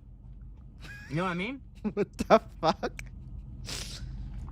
And the managers didn't give a fuck about it. Like, oh, it's because he's retarded. Okay. What the fuck? So weird, though. If I was retarded, that means I could just beat my shit. And then, oh my god, the worst fucking part is that he would beat his shit, and then he'd go right back to counting the eggs. Ah, that's nasty. Oh my god. I would have quit a long time ago. I don't even know how he's still working there. And he probably didn't even wash his hands. Ooh. You feel me? And like that's like a fucking like contamination. That whole place should be fucking closed. Oh god. Damn. People were eating nut, bro. People were indirectly eating nut because of this shit.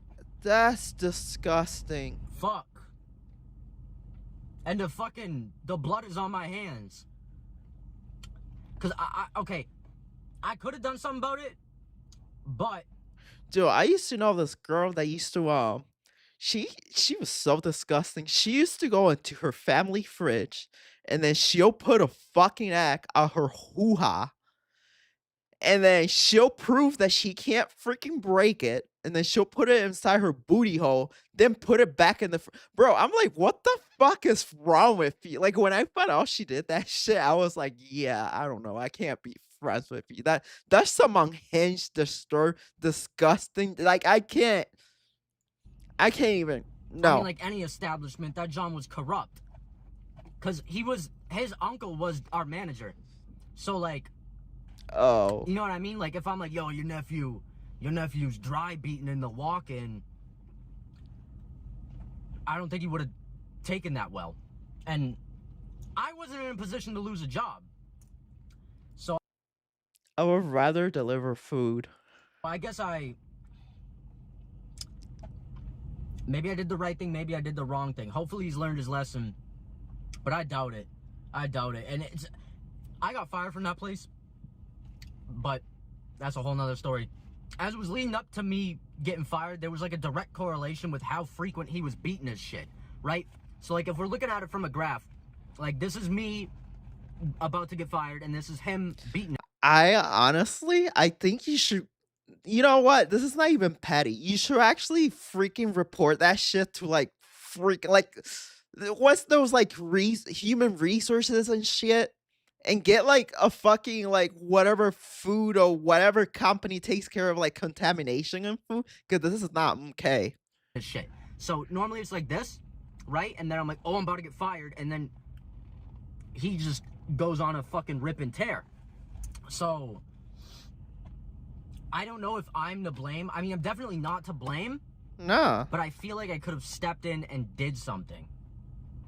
And that's really my lesson to all of you. Like, if you feel like you can, if you can step in and do something, you should probably do it. Because I regret that shit every day. Knowing he's out there, probably at a different establishment somewhere, beating this shit right now. And then touching shit that people are eating. That's fucking Ooh. Gross, dude. Dude, That's just bad. tell me what fast food it is so I could. Fuck. That makes me not ever want to eat somewhere. Fuck It's like that people shit. work- I'm making my food at home. I'm never going to fast food. Bro. Fuck that On some shit. real shit. Where my chicken nuggets at? Yo, if they didn't give me enough chicken nuggets though on some real shit. Oh, they did. Little nugglers.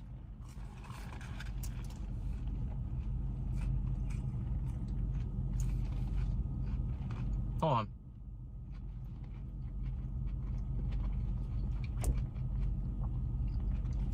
A Weegro just got a thought. And this might be a little crass to say. Welcome to the rice fields, motherfucker. Oh, thank you for the follow. Call the FDA. That's what he needs to do. Where was he nutting? No. Where was he nutting? That is the question of the day. Everybody comment down below, where do you think he nutted? Because that's actually that's incredibly important. You think like, oh, this is vile. But if he had his pants down to his ankles, like, you think he pulled his shit up and then nutted? Like made pull up? To kind of like dispel the evidence? Ah, but then he would have been walking around with nuts in his pants all day. He's retarded though. Okay, so yeah, let me know if we got any nut analyst experts.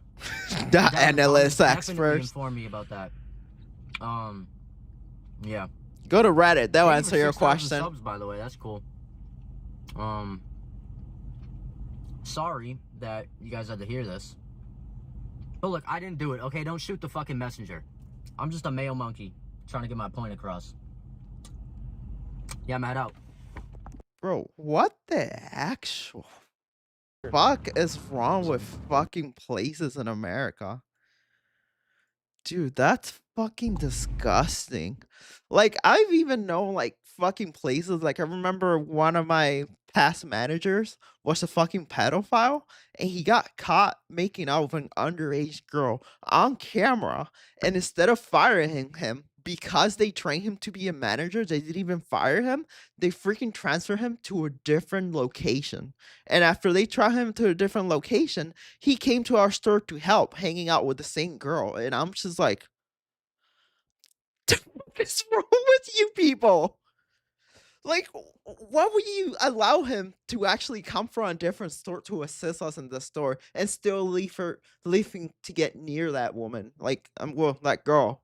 Like, the fuck is wrong with people?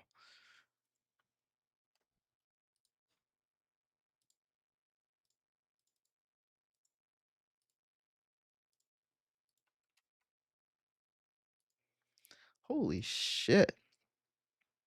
That's crazy.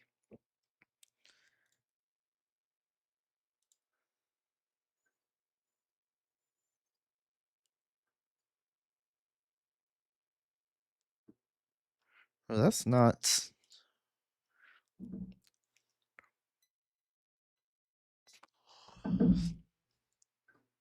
The fuck?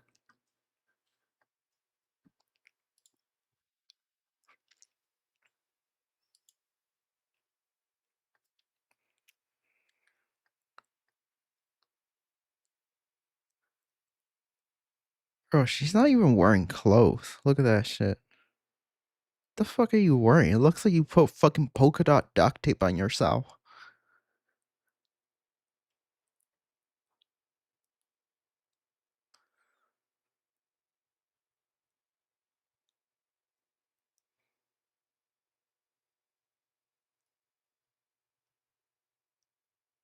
Huh?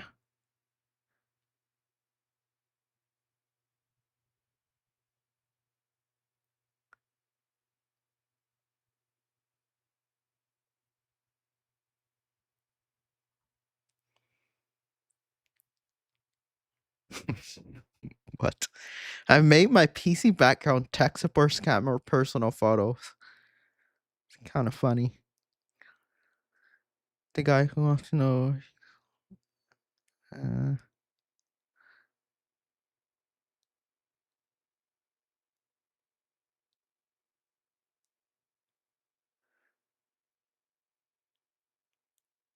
What did happen to Anon? I do want to know this. Whatever happened to them? I remember they used to be so For years, popular and disappear out of nowhere. Anonymous was one of the most recognizable names on the internet. A Guy Fawkes mask, a computer-generated voice, a message that started with They still post, but it's like they used to actually post things that were happening right now. Now when you go to their channel on YouTube, it just feels like they're just pulling a bunch of random conspiracies and throwing them in a video. Like they used to do like leaks and hacks. Now it's just kind of just let's just take what we see on the news and just make some conspiracies and call it as a fact. "We are anonymous." They targeted the Church of Scientology, they went after companies that cut off WikiLeaks, they exposed extremist groups, they took down websites, they leaked data, and for a while, the mainstream media treated them almost like the internet's rebel army. But then something changed. By the late 2010s, Anonymous felt quieter. The Million Mask March got smaller. The big operations became less frequent. The brand was still famous, but the movement behind it seemed harder to find. Before we talk about what happened to Anonymous, we need to remember why people cared about them in the first place. At their peak, Anonymous conducted major operations that got global attention. One of the first major examples was Project Shanology in 2008. This started after the Church of Scientology tried to remove a leaked Tom Cruise interview from the internet, where he made questionable that's how we got copyright laws on videos. Statements about the religion. Let's have a look. But just, if you're on board, you're on board just like the rest of us. Do the douchey laugh. We are the authorities on getting people off drugs. We are the authorities on the mind. We are the authorities on improving conditions. Criminon, we can rehabilitate criminals. Way to happiness, we can bring peace and unite cultures. That once you know these tools and you know that they work, it's not good enough that I'm just doing okay. Anonymous saw that as censorship and responded with DDoS. I don't think they are very active these days. Yeah, I haven't heard from. I mean, I do hear from them, but it's never nothing big. It's just a bunch of like, because like their community, it's like really split right now. When you go on Twitter, it's like there's a bunch of like one side of their group is like really extremist, right leaning, and then the other side is leftist, really extremist groups. And there's the middle, which is like the original Anon, which is a bunch of trolls that like to troll people. It's kind of like a mixed bag now. Attacks, prank calls, black faxes, and eventually... But like they never really do nothing to change, because I remember they used to be more neutral and just call out bullshit, do leaks and attacks. Real-world protests outside Scientology buildings. And this was one of the moments where Anonymous changed from internet trolling into something closer to hacktivism.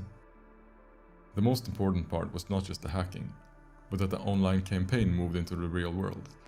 Thousands of people showed up in masks outside buildings in different cities. The Guy Fawkes mask became a part of the Anonymous identity. Another famous operation was Operation Payback in 2010.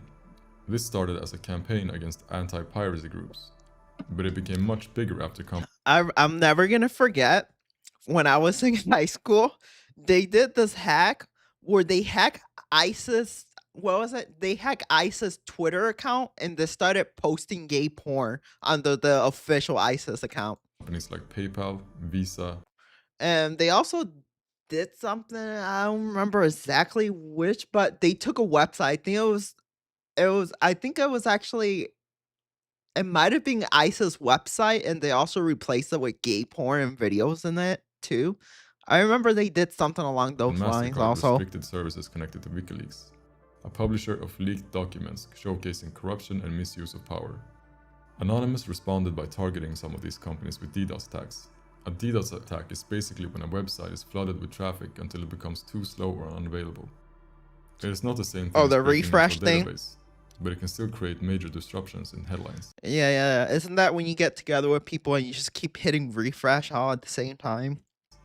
Operation Payback became one of the clearest examples of Anonymous using cyber attacks as political protest.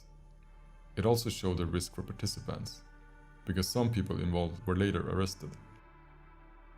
A third major example was Anonymous' role in the Arab Spring. A set of protests. Oh, was that when they got their internet cut or something and they started I think someone said like an air balloon of how to turn back the internet or something? Efforts made in Northern Africa, especially around No, that's not the Tunisia. one. During that period, Anonymous supported anti-censorship efforts. I think it was this one. Websites and helped spread information connected Yeah, to because they cut protests. out their internet at one point, I remember. This was important because it showed Anonymous was Believe no longer if just something focused on pop off, internet they will traffic or respond. Western Yeah. companies. The brand was now being connected to global protest movements, censorship, and state power. Anonymous were chaotic and controversial, and their methods were often illegal. But they also understood something very. But I was so bad. When I was a kid, I actually looked up because I remember when I was in high school, they were exposing shit left and right. And I remember writing there was I made an art piece and the teacher told me that I couldn't freaking display that art and get credit for it because it was too controversial. And she wanted me to change my project to actually label them as terrorists. I'm like, I don't see them like that. Our government is lying. They're just exposing it. Early, that in the internet age, attention is power. A website going down, a leaked document. Yeah, they have a more masked eyes on video, them. Or a coordinated protest could force the topic into the public conversation. That combination, hacking, media, symbolism, and politics, made Anonymous feel different from anything that came before. But it also created a problem that would eventually weaken them. So what happened to Anonymous? The first thing to understand is that Anonymous was never a normal organization. There was no official membership list, no CEO, no headquarters, no person who could speak for everyone. Anonymous was more like a label. If enough people agreed on a target, used the same symbols, and acted under the same name, then for that moment, they were anonymous. That made the movement powerful, but it also made it unstable. Because when anyone can use the name, anyone can damage the name. In the beginning, Anonymous came out of internet culture. Forums, image boards. Anonymous? Yeah. In the beginning, it wasn't even political. It's just a bunch of trolls and 4chan, to be honest. Trolling, memes, and coordinated online action. Some of it was childish. Some of it was offensive. Some of it was political. And some of it became genuinely influential. The big shift happened when Anonymous moved from online pranksing to hacktivism. Hacktivism means hacking or digital disruption for a political or social cause. That could mean defacing a website, leaking information, taking You a would site think offline with a you would think that, especially during this time when there's so much censorship going on and the whole ID verification thing, they'll actually like, have something under their sleeves. attack, or exposing a group that the hackers believe is harmful. Anonymous became famous because it combined three things very effectively: a simple symbol, a strong message, and enough technical skill to make institutions pay attention. But the same structure that helped Anonymous grow also made it difficult to survive, because Anonymous depended on trust, and trust is very fragile in illegal hacking communities. One of the biggest turning points was lulzsec. Lulzsec was an offshoot connected to the Anonymous world. They were loud. They weren't skilled, really and that very good public. though. They hacked companies, embarrassed targets, and became a major law enforcement priority. And then came Hector Monsegur. Yeah, they didn't lawsec hack Microsoft or some shit like that. I remember they were hacking like PlayStation and shit, weren't they? Better known as Sabu. Sabu was a prominent figure in lulzsec. After he was arrested, he cooperated with the FBI. His cooperation helped law enforcement identify and arrest other hackers. From the outside, this looked like a major police success. From inside the movement, it was a disaster. Because Anonymous was built on loose cooperation, people often did not know each other's real names. They relied on handles, chat rooms, shared goals, and a belief that other people in the operation would not betray them. After Sabu, that belief became much harder to maintain. If a well-known figure could become an informant, then anyone can be an informant. Oh, that's why I die. That is a serious People problem for any don't hacker trust movement. each other now. The more public you are, the easier you are to infiltrate. The more people you include, the harder it is to control risk. So the most skilled people had a choice. They could keep using a famous public brand that attracted police attention, or they could stop using the mask and operate more quietly. Many chose the second option. That doesn't mean they stopped hacking. It means the Anonymous became less attractive to serious operators. Another reason Anonymous became less coherent is politics. Yeah, people got Anonymous split. was often described as anti-censorship, pro-privacy, anti-authoritarian, and supportive of free speech. But those ideas can point in very different directions depending on who is using them. One person might use those values to support whistleblowers. Another might use them to support one political candidate. Another might use them to attack that same candidate. For example, we have seen Anonymous target both Republican and Democratic presidential candidates. Because there was no I think they should have like neutrality. There was no final answer Like on what criticize Anonymous everyone. believed. This became more obvious during major political events. Different accounts and different groups claimed different priorities. Some operations were anti-government, some were anti-corporate, some were connected to elections, some were connected to international conflicts. Some were real, some were exaggerated, and some were probably just social media performances.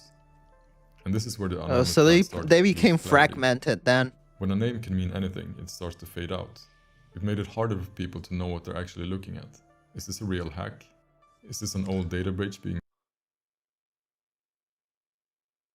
I don't think you would do that. They'll fucking get your ass so quick. reposted? Is this a scam account? Like, you want to know something crazy? So Palantir, for the longest time, they been kissing Israel's ass because the government of Israel actually has a hacking tool. I'm pretty sure it's called Pegasus, which you could literally you could tap into anyone's device without them even knowing. It's like a mass surveillance tool. Using the mask for attention? Those questions became more prominent over Palantir time. is drilling them Then, in up. I don't even 2020, know if they got a hold of it. For all we know, they do. Anonymous Or maybe appeared not. to come back. Because if not, they wouldn't be trying to push Palantir. So yeah, I am assuming they never got it. After the killing of George Floyd and the protests that followed, Anonymous-related accounts gained huge attention again. Videos spread across Twitter, TikTok, YouTube, and Instagram. The mask was everywhere. For many people, especially younger viewers, this was their first time seeing Anonymous as something active. Yeah, I don't know about George Floyd, to be honest, because the thing is, like, the George Floyd thing seems really weird because, yeah, he got killed by a cop and it shouldn't have happened. But if you look at George Floyd's background, he was literally high on fentanyl, and he was arrested before for pointing a gun at a pregnant woman. So I don't know if that might have hurt them. Rather than historical. But this Because the conduct George is different Floyd thing is a little bit like, it's weird. It's like from far away. It's like, yeah, the cop shouldn't have done that. But at the same time, if you look at the guy's history, it's kind of like, I'll be honest, it's kind of hard to really feel bad in a way when you look at the background. Sure, the cop shouldn't have done it, but the guy had a the earlier history. era. A lot of the activity was not advanced hacking. Much of it was messaging, reposting, threats, symbolic website attacks, and social media amplification. But that doesn't mean it had no impact. Attention is power online. A viral, anonymous video can shape a conversation even without a major technical breach. But it shows how the role of Anonymous had changed. Anonymous was no longer just a hacking label. It had become a media symbol. And media symbols are easy to copy. You did not need to compromise a server to look like Anonymous. Yeah, I remember back in the days, they actually used to spread, like, before we got all these stupid streamers and YouTubers, they will post any news of anything that was going on around the world and what the media wasn't telling you, and they'll show that, like, the evidence and like the older videos. You needed a mask, a voice filter, YouTube has been suppressing their content also for the past years. a dramatic video, and a social media account. And that created a new problem. Dilution. If 100 accounts claim to be anonymous, and most of them are not doing any serious hacking, the public becomes less able to tell the difference between the real operations and the content. Anonymous still exists as an idea, but that idea has been blurred by a lot of noise.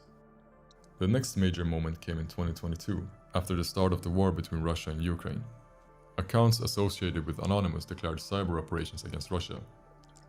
Russian government websites, media outlets, companies, and services were targeted by different actors claiming to act under or alongside the Anonymous banner. This made Anonymous relevant again.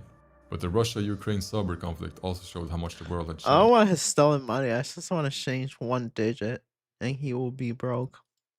Hacktivism was no longer just small I don't know about that. You don't want to really target. That will be on your ass so quick. groups of activists taking aim at companies or religious organizations.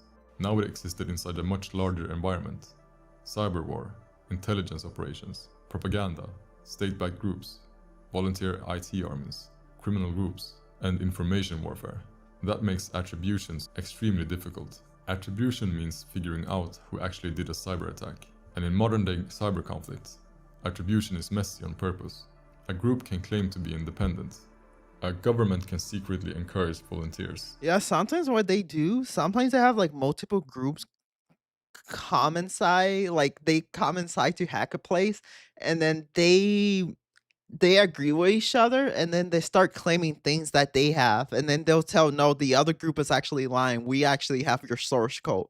And then all these groups start doing this, and they pretty much, what they do is they distract the person that they're constantly contacting through saying that each other is lying, but all of them are in it, while they create a distraction. And while the distraction is joined, they do other hacks behind the scenes. A state-linked group can pretend to be activists. A criminal group can pretend to have political motives. And a real activist group can take credit for something it didn't do, just to appear stronger. So when people ask, was Anonymous involved in cyber operations against Russia? The answer is yes, at least in the sense that Anonymous branded accounts and affiliated actors claimed and promoted operations. But if the question is, who exactly was behind each attack? That is much harder. The mask became useful not only for activists, but for anyone who wanted ambiguity. Another reason Anonymous is not the same as it was in 2011 is that hacking has changed. The internet is more professional now. Major companies use bug bounty programs, cloud security teams, endpoint detection tools, multi-factor authentication, logging, threat intelligence, and incident response companies. That doesn't mean they're safe, far from it. But the easy public-facing targets are less easy than they used to be. At the same time, cybercrime became more commercial. Ransomware groups operate like businesses. Initial access brokers sell access to companies. Phishing kits are rented. Wait, so they weren't real hackers then? They were just like script kiddies, basically. Stolen credentials are traded. Malware is offered as a service.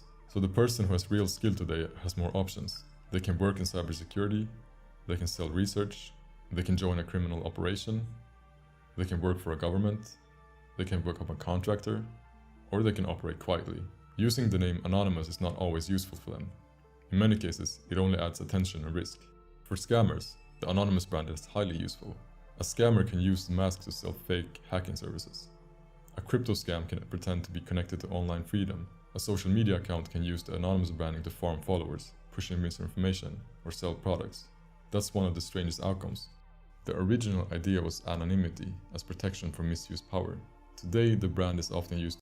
Yeah, like the same way everyone that comments in a Fortune forum gets labeled anonymous. To manipulate ordinary people. And this is where I want to pause the video for something practical. Most people watching Pretty this sure that's why they chose are her not name. going to be targeted by a famous hacktivist group. You're much more likely to be hit by phishing, password reuse, fake login pages, malicious downloads, data broker exposure, or a scammer pretending to be someone trustworthy. That's exactly why Guard was built. It has general antivirus protection, security. People remember a culture where online was specific internet era. Forums, RSC chats, weak web security, viral message boards, and a culture where online major conflicts and political movements. But it's no longer one clear movement with aligned values. It's more like a public costume. Sometimes it's worn by a real activist. Nah. Well, I guess that's the end for them. Oof. What is this? It begins. GPT 5.4 has begun sabotaging humans.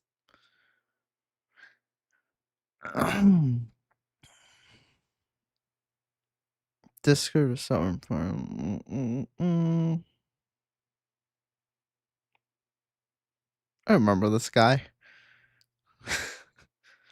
Cocaina! That guy.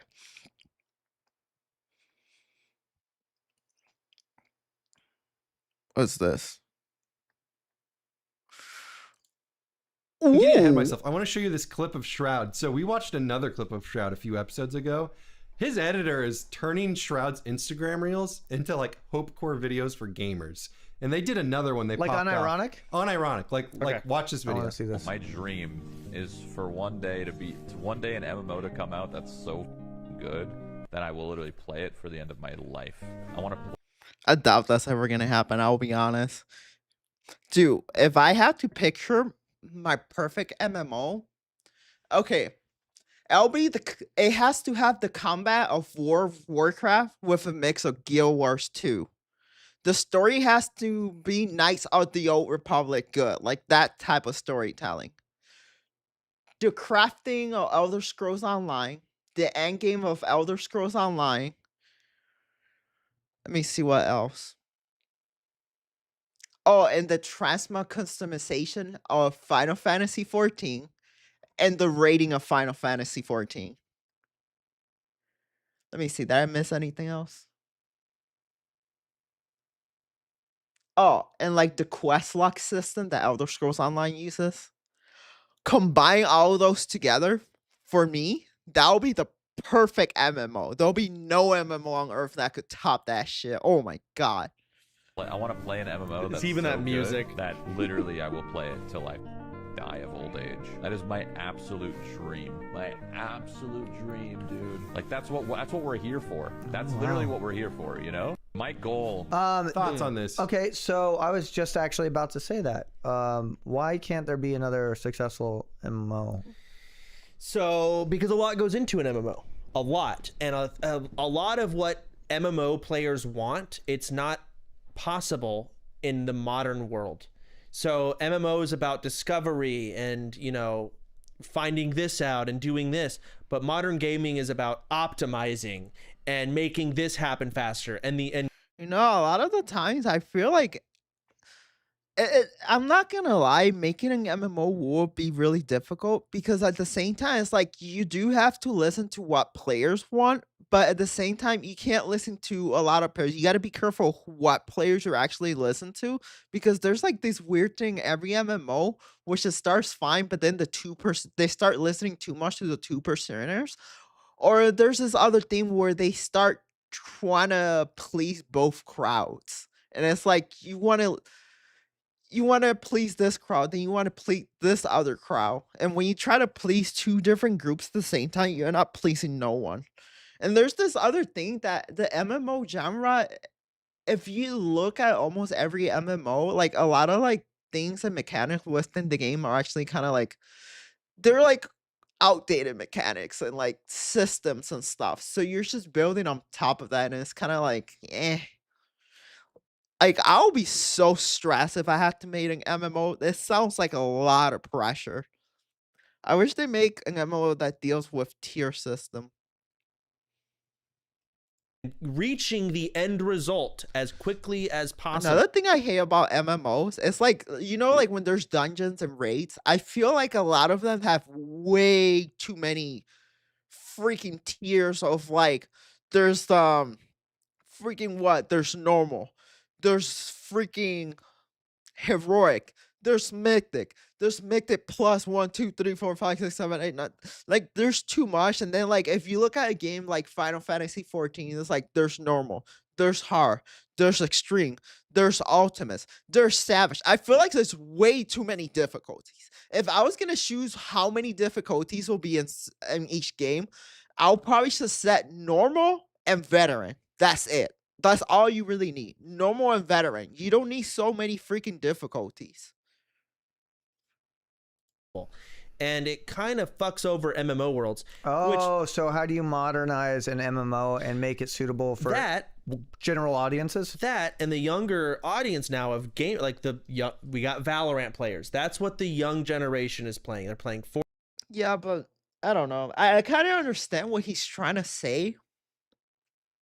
But I don't think like the average player will actually play an MMO. Because if you put like, let's say you put someone from this generation to play MMO, most of the time they're going to tell you that the game feels like a second job. Fortnite, honestly, like, I don't know. Ball and gun games are where majority of gamers are going. Like MMO genre it's like a niche within a niche. It's not a game that a lot of people are going to get into, to be honest. Problem too, it's so unfathomably and the other thing is like it takes a lot of money to develop, but investors see the MMO genre as a really risky place to actually invest their money. So there's also that, like, it's really hard to actually get back into actually developing MMOs. So usually when you see like a new MMO that's really good, it has like those extremely old school freaking mechanics and systems. Like the graphics look like really old school and stuff, like something like what, Project Gordon, expensive or whatever. I guess it's not unfathomable, but it's so much more expensive than the other games. So all these things working against it, and it's expensive, making it feel like it could just fail. And you got so many examples, like again, Lord of the Ring MMO canceled, Ashes of Creation canceled.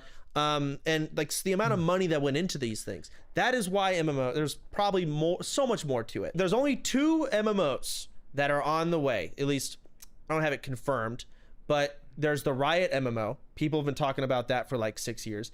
And now people are... I'm not installing no shiny spyware on my computer. Riot can kiss my ass. Talking about Classic Plus. It's not confirmed, but it's like... And what's Classic Plus? Classic Plus, no one knows. No one has... I'll be honest, I don't even know if freaking Blizzard actually is going to pull off the Classic Plus. I'm gonna try it, but I don't even know, because it doesn't seem like they even know what they want to do with it. And I don't want them to release something that's like halfway baked.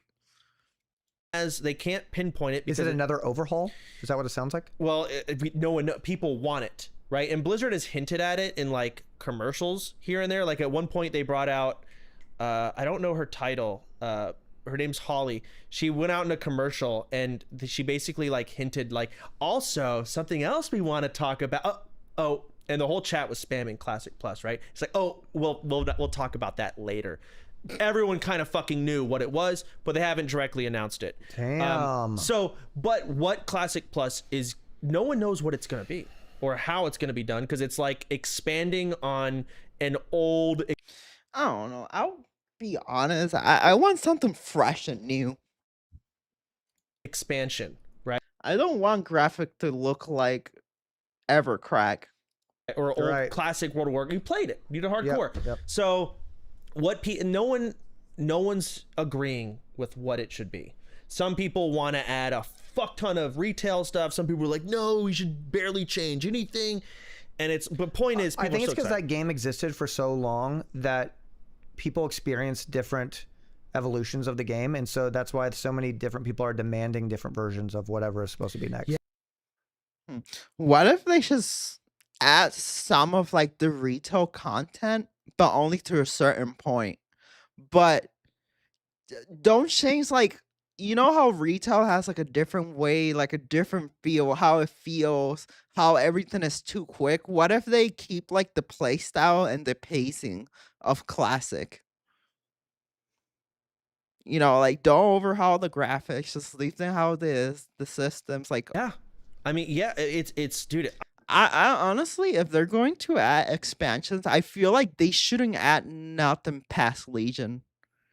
Like anything past Legion, I just hate any expansion that comes after Legion. I don't know, but I don't. The thing is, it's like first there's that. I don't know when the fuck that's gonna happen. And then there's the Riot MMO. I don't know when the fuck that's gonna happen, but I'd imagine the Riot MMO is what, like 8 years down the line. I mean, what if that gets younger generation people involved? I don't know. How do they even get them involved? Because again, they don't. What even is the Riot MMO? What's the Riot MMO?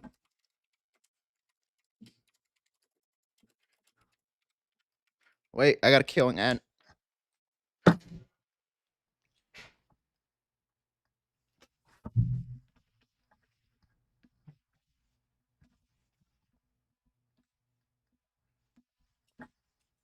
God damn it! It's fucking ants, bro. Well, that's the Riot MMO.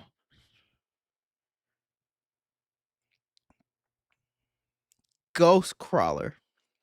What does it even look like? Oh no, that's the name of the guy. Street Project Mirror. Untitled Notera MMO is an upcoming multiplayer set in Runeterra fictional world. What does it even look like? I might try it, to be honest. As long as like it's like a dark fantasy medieval undertones to it, I would definitely try it. Don't want to play like the old ways of doing MMOs. They probably take that MMO aspect and they add things that have changed over the course of gaming, that gaming demands. That's for really younger audiences. The great problem to solve is to get everybody back on board, not just the millennials. Because part of the reasons why I don't that's hard, isn't it? Part of the reasons why I don't pump hours into games that normally I would, or I think they're good enough, like honestly, No Rest for the Wicked, stuff like that, is because I know no one's really playing it. Like, what's the point? I feel like World of Warcraft has way too many versions. AKA EverQuest. There's way too many versions of World of Warcraft. We got World of Warcraft University. We got World of Warcraft Classic. We got World of Warcraft Mists of Pandaria. We got World of Warcraft West. Like, why is there so many versions of Classic? Like, I feel like that shit is so... Like, I understand them, but I don't know. Like, if someone new hops to it, it was like, well, which one do I choose? Oh, and don't forget World of Warcraft Retail. Based on League of Legends. Ugh, no. I hope not. To play a social... I don't even think... Isn't League of Legends... People consider that an MMO. I don't even consider that an MMO. I consider that a MOBA game. Social game that only like maybe one, maybe two of my friends are playing. The thing with WoW is it was cultural. The whole fucking... everybody played it. Things being popular makes you want to, like, you want to play in a world that matters. Yeah, exactly. And, you know, oh, who cares what other people are doing? And it's like, Oh, but I mean, if you want to play in the world that matters, I don't think this should be adding every expansion from retail in it, because a lot of things to a certain point, everything stops mattering. Like any past lore, really. Like there's not much that really matters. I sort of got, if they do end up adding like newer retail content, they should definitely not add something past Legion. Because anything past Legion, the lore is all screwed up. It doesn't really matter, I'll be honest. Understand you. Especially after Shadowlands. A lot of the shit you knew was just like out the window. Like saying that? I was making an MMO based on that game. League of Legends. Well, I'm still willing to try it. Those words make you feel good? like it's not going to be the same game. It's just gonna be in the same universe. But that's just not how your brain's wired. No, you want to play, like, other people playing the game and other people's enjoyment affects how you play the game and how you enjoy it. And I don't know why that's so hard for people to fucking admit. So yeah, no, I hope that these games are popular. I hope it gets revived. I hope you get the younger people involved somehow. It matters. It does. And I don't know. I also slightly disagree with your hypothesis. I think those are the two biggest ones for sure, but I think there's a, what do you call it, a black horse in this? You know, I always hear, oh, this is going to be the MMO that's gonna kill World of Warcraft. Oh, blah, blah, blah. But every newer MMO I see, they try to be like World of Warcraft, and I feel like I'm not saying it's easy to make a new MMO, but if you're going to make an MMO, you have to do something different that change the game. You can't try to be like World of Warcraft and accommodate those people a lot. Because at the end, a lot of them just feel like copies of each other's. The only one that I play outside of like, I mean, I've as much as I hate Elder Scrolls Online, I'm always gonna have a certain love for that game. It's just Bethesda is incompetent. I did enjoy that game for those 9 years that I played it. But I've never played an MMO that had like I mean, there was World of Warcraft, but Star Wars Knights of the Old Republic. That MMO really changed my view of what an MMO could be. But the problem I had with that game is like the story was really good. Everything about it was so good. The thing that I hated was the group content. And they had like a weird like group content in a way that a lot of people were not forced to either be healers or tanks, and you rely on this little bit of stations, and it kind of just let people to just do freaking like everyone has a GPS. And the other thing is like I don't know. I think the group content was really badly designed. A lot of things in the game were badly designed, but the narrative was really good. But again, they said that was like it was story first type of MMO. Like that game could be perfect if they would have fixed the end game and they'll still be adding expansions, but Obsidian left that and they let it to Mythic Devs or whatever they changed their name to now, that studio, and they basically have the game in maintenance mode, so it's nothing is gonna happen. That game eventually will be closed down. And that is Hello Games' Light No Fire. Mark my words, this game could be the answer. What is that? Multiplayer Earth. Okay, fantasy, love that. It's fantasy based, yeah. There's some sci-fi elements though. Hope it's not like a WoW. Oh, there's diving. What the heck? Interesting. What's it called? It looks like you can play like not only as a human but like other species, like humanoid hares and badgers and otters. Kind of like how do you travel? I mean, there's so much. Oh, you'll see the mounts here in a sec. Well, mounts are one thing, but if it's actually the the perfect MMO also has to have Guild Wars 2 design and mounts. Guild Wars 2? Of every MMO I've played, the best mounts in any game design is Guild Wars 2. Guild Wars 2 had the coolest mounts I've ever seen in any MMO. Size of Earth. You know Arcane on Netflix? I don't watch anime. Anime based on League of Legends. Yeah, I don't watch anime these days. Do I just building and crafting? Are the servers like Japan and America? Because it's like I'm never gonna get over this, like the ocean. Look like some good combat flashes there, and check out these mounts, bro. This shit looks sick. Yeah. In my opinion. Damn. So you can go to that mountaintop. So many people are gonna be ERPing. And look, I'll be honest, the mounts look kind of gay. I'm getting a lot of Dragonflight vibes. in a second here, you'll see there's a sky base. Kind of. I want something cool. Have you guys ever seen what Guild Wars 2 mounts look like? Man, bro, not even World of Warcraft could get this right. Dude, the mounts. Dude, I love the mounts. Wait, let me show you. Let me use Google. Guild Wars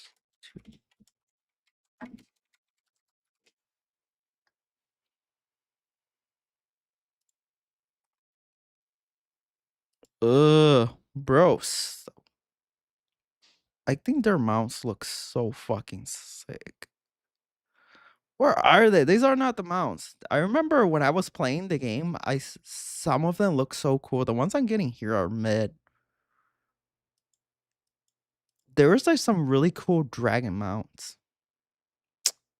Man, I can't find them. But I remember when I played the game the first time, I started seeing the mounts. I was like, bro, this is so different from mount designs in other games.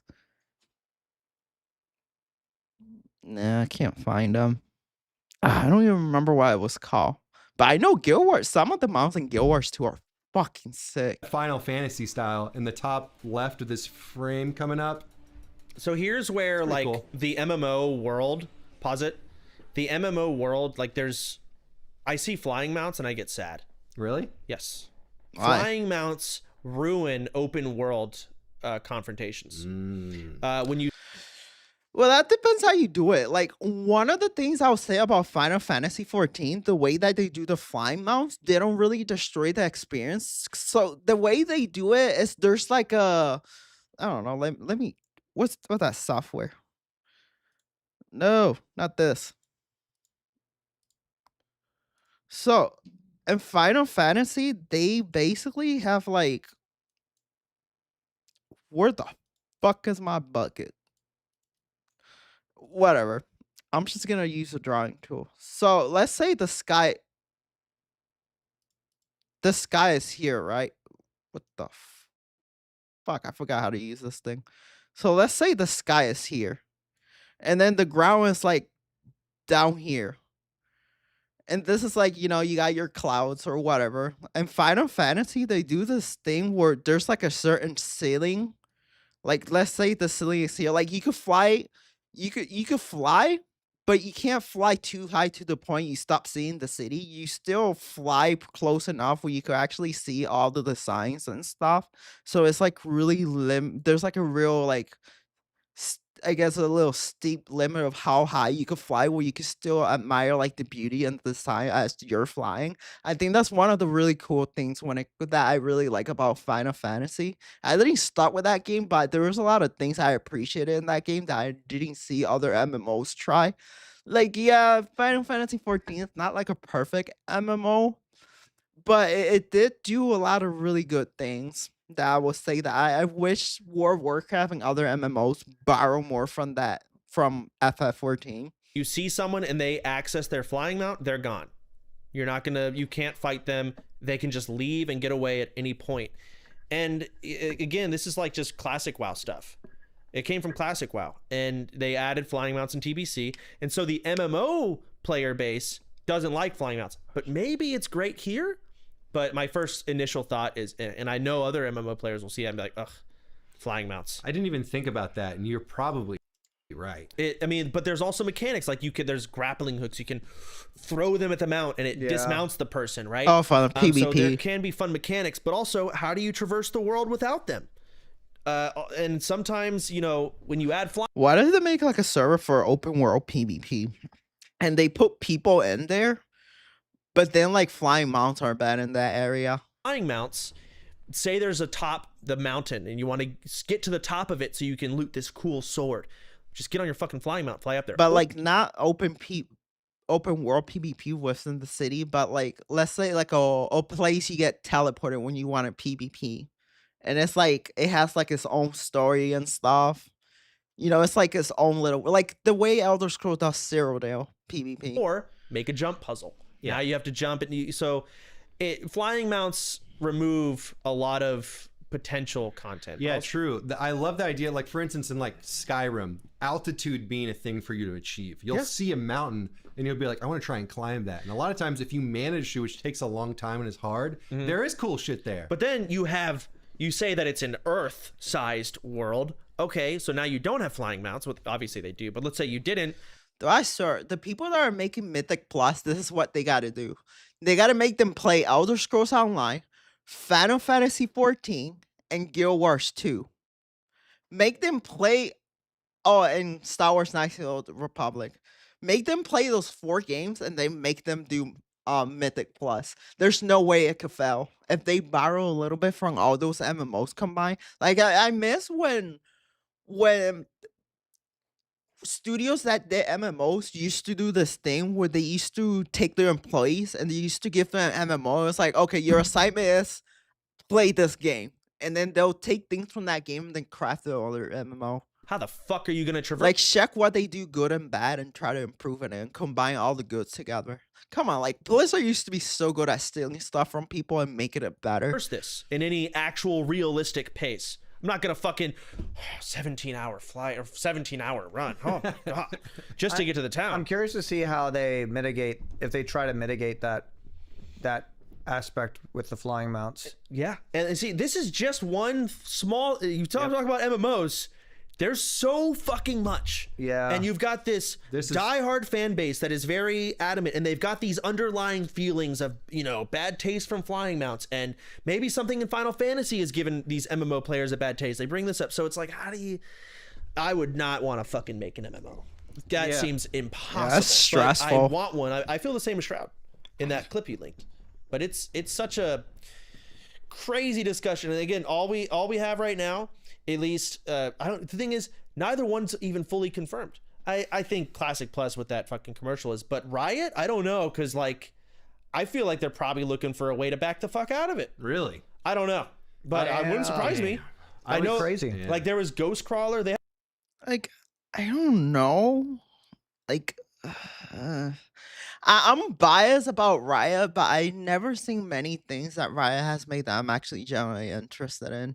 I feel like they're gonna screw it up. Like Amazon made an MMO and they ended up like pulling out. He was like the lead creative director for Blizzard.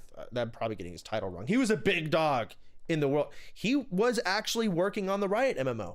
And then I think he's not working on it anymore. They replaced him maybe. I don't know where the fuck. I don't know what's going on. I don't know. I want to see this game. It's probably not coming out. Probably like stuff going, like there probably maybe some progress here and there, but it's under tight wraps. Or again, maybe they're trying to find a way to back the fuck out of it without it being embarrassing and a disappointment. I don't know. I hope it's the former, man. I really love when developers just don't talk about something until it's basically ready. And then we get a teaser one day. Dude. Well, they have talked about it. Oh, well, I know they've talked about it, but sorry, I meant show. Well, Yeah. I don't want them to show something and be like, all right, I agree. 4 more years. I agree. So I hope it's a situation where they Bro, we understand can put that this and in they're just keeping it all Spanish. locked But down. that's it's Where gonna they be sound in Spanish? Acceso anticipado. No hay acceso anticipado. Es lo mismo. Por eso Subnautica 2 estaba jugando hoy y descubrí que era de acceso anticipado. Cerré It sounds like Spaniards. I was sponsored too. Well, I mean, I finished the sponsor, but as soon as I went past this big red wall, and I was like, what the fuck is this? And I went past it, said early access zone, not completed. I'm like, ugh. I'm doing a sponsor on Monday for it. And you can squeeze a good 2 hours out of that bad boy? Easily. You can easily play the game. There's actually so... Okay, they're done talking, I guess. The heck is this white block on my so screen? much more I could have Do done. they have but quality it's of like, life updates? it's a pretty... Yeah, no, it's actually a really good game. Okay. And I can tell it's going to be amazing. But it's not done. I know it's not done. And so I closed it. It's always brutal when that happens because a game like that you kind of want to play in like multiple back-to-back sessions. Yeah. And so what's going to happen is you're going to play it, and then like 2 years from now you go back and there's been a massive update, and you either redo it again or you start where you left off and you're kind of like lost. Why he doesn't? Any element of a game. I know that I know it's a joke. You're just saying, you know, why am I not insane enough to play that? But it makes them the butt of the joke. I don't want to do that. What is it about retail that I don't find appealing? My first experience with retail was I jumped in when Battle for Azeroth. So, you know, I feel like, in a way, I feel like I'm part of the... I don't know, because my first MMO that I played, that I got into, it was a really complex MMO. And I know a lot of people complain that they don't like retail because they think there's too much happening and it kind of rushes you to learn stuff. I prefer a faster paced MMO. I like things to move faster.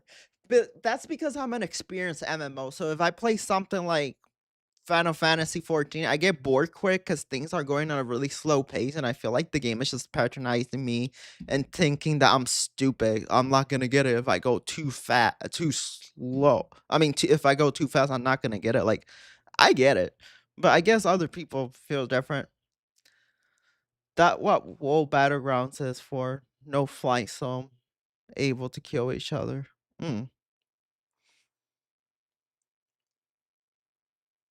Bro, this game still hasn't downloaded.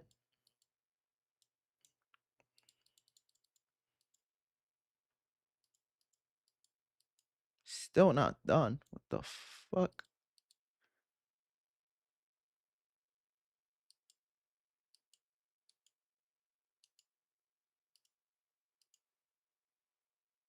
Okay.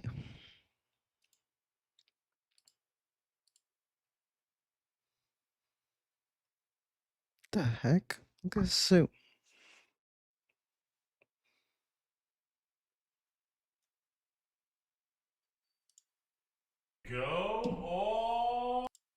On staying on this auto, but it turns out it's going into the Bermuda Triangle.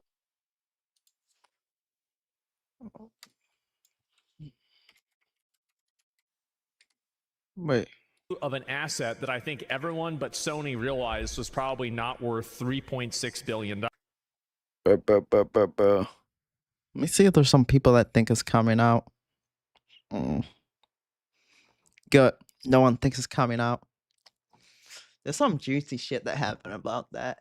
So, I was on Twitter, and tell me why people were starting the rumors about Destiny 3, and a developer, when they said that eventually they're gonna close down Destiny 2. And tell me why the developer came out and said, "Oh, as far as we know, Destiny 3 is not going to happen. But if you guys want us to make Destiny 3, stop talking shit about Marathon and actually support the game." And I was sitting here like, excuse me? Hell no, that game was fucking ass. I'm not gonna support a game who's clearly bad.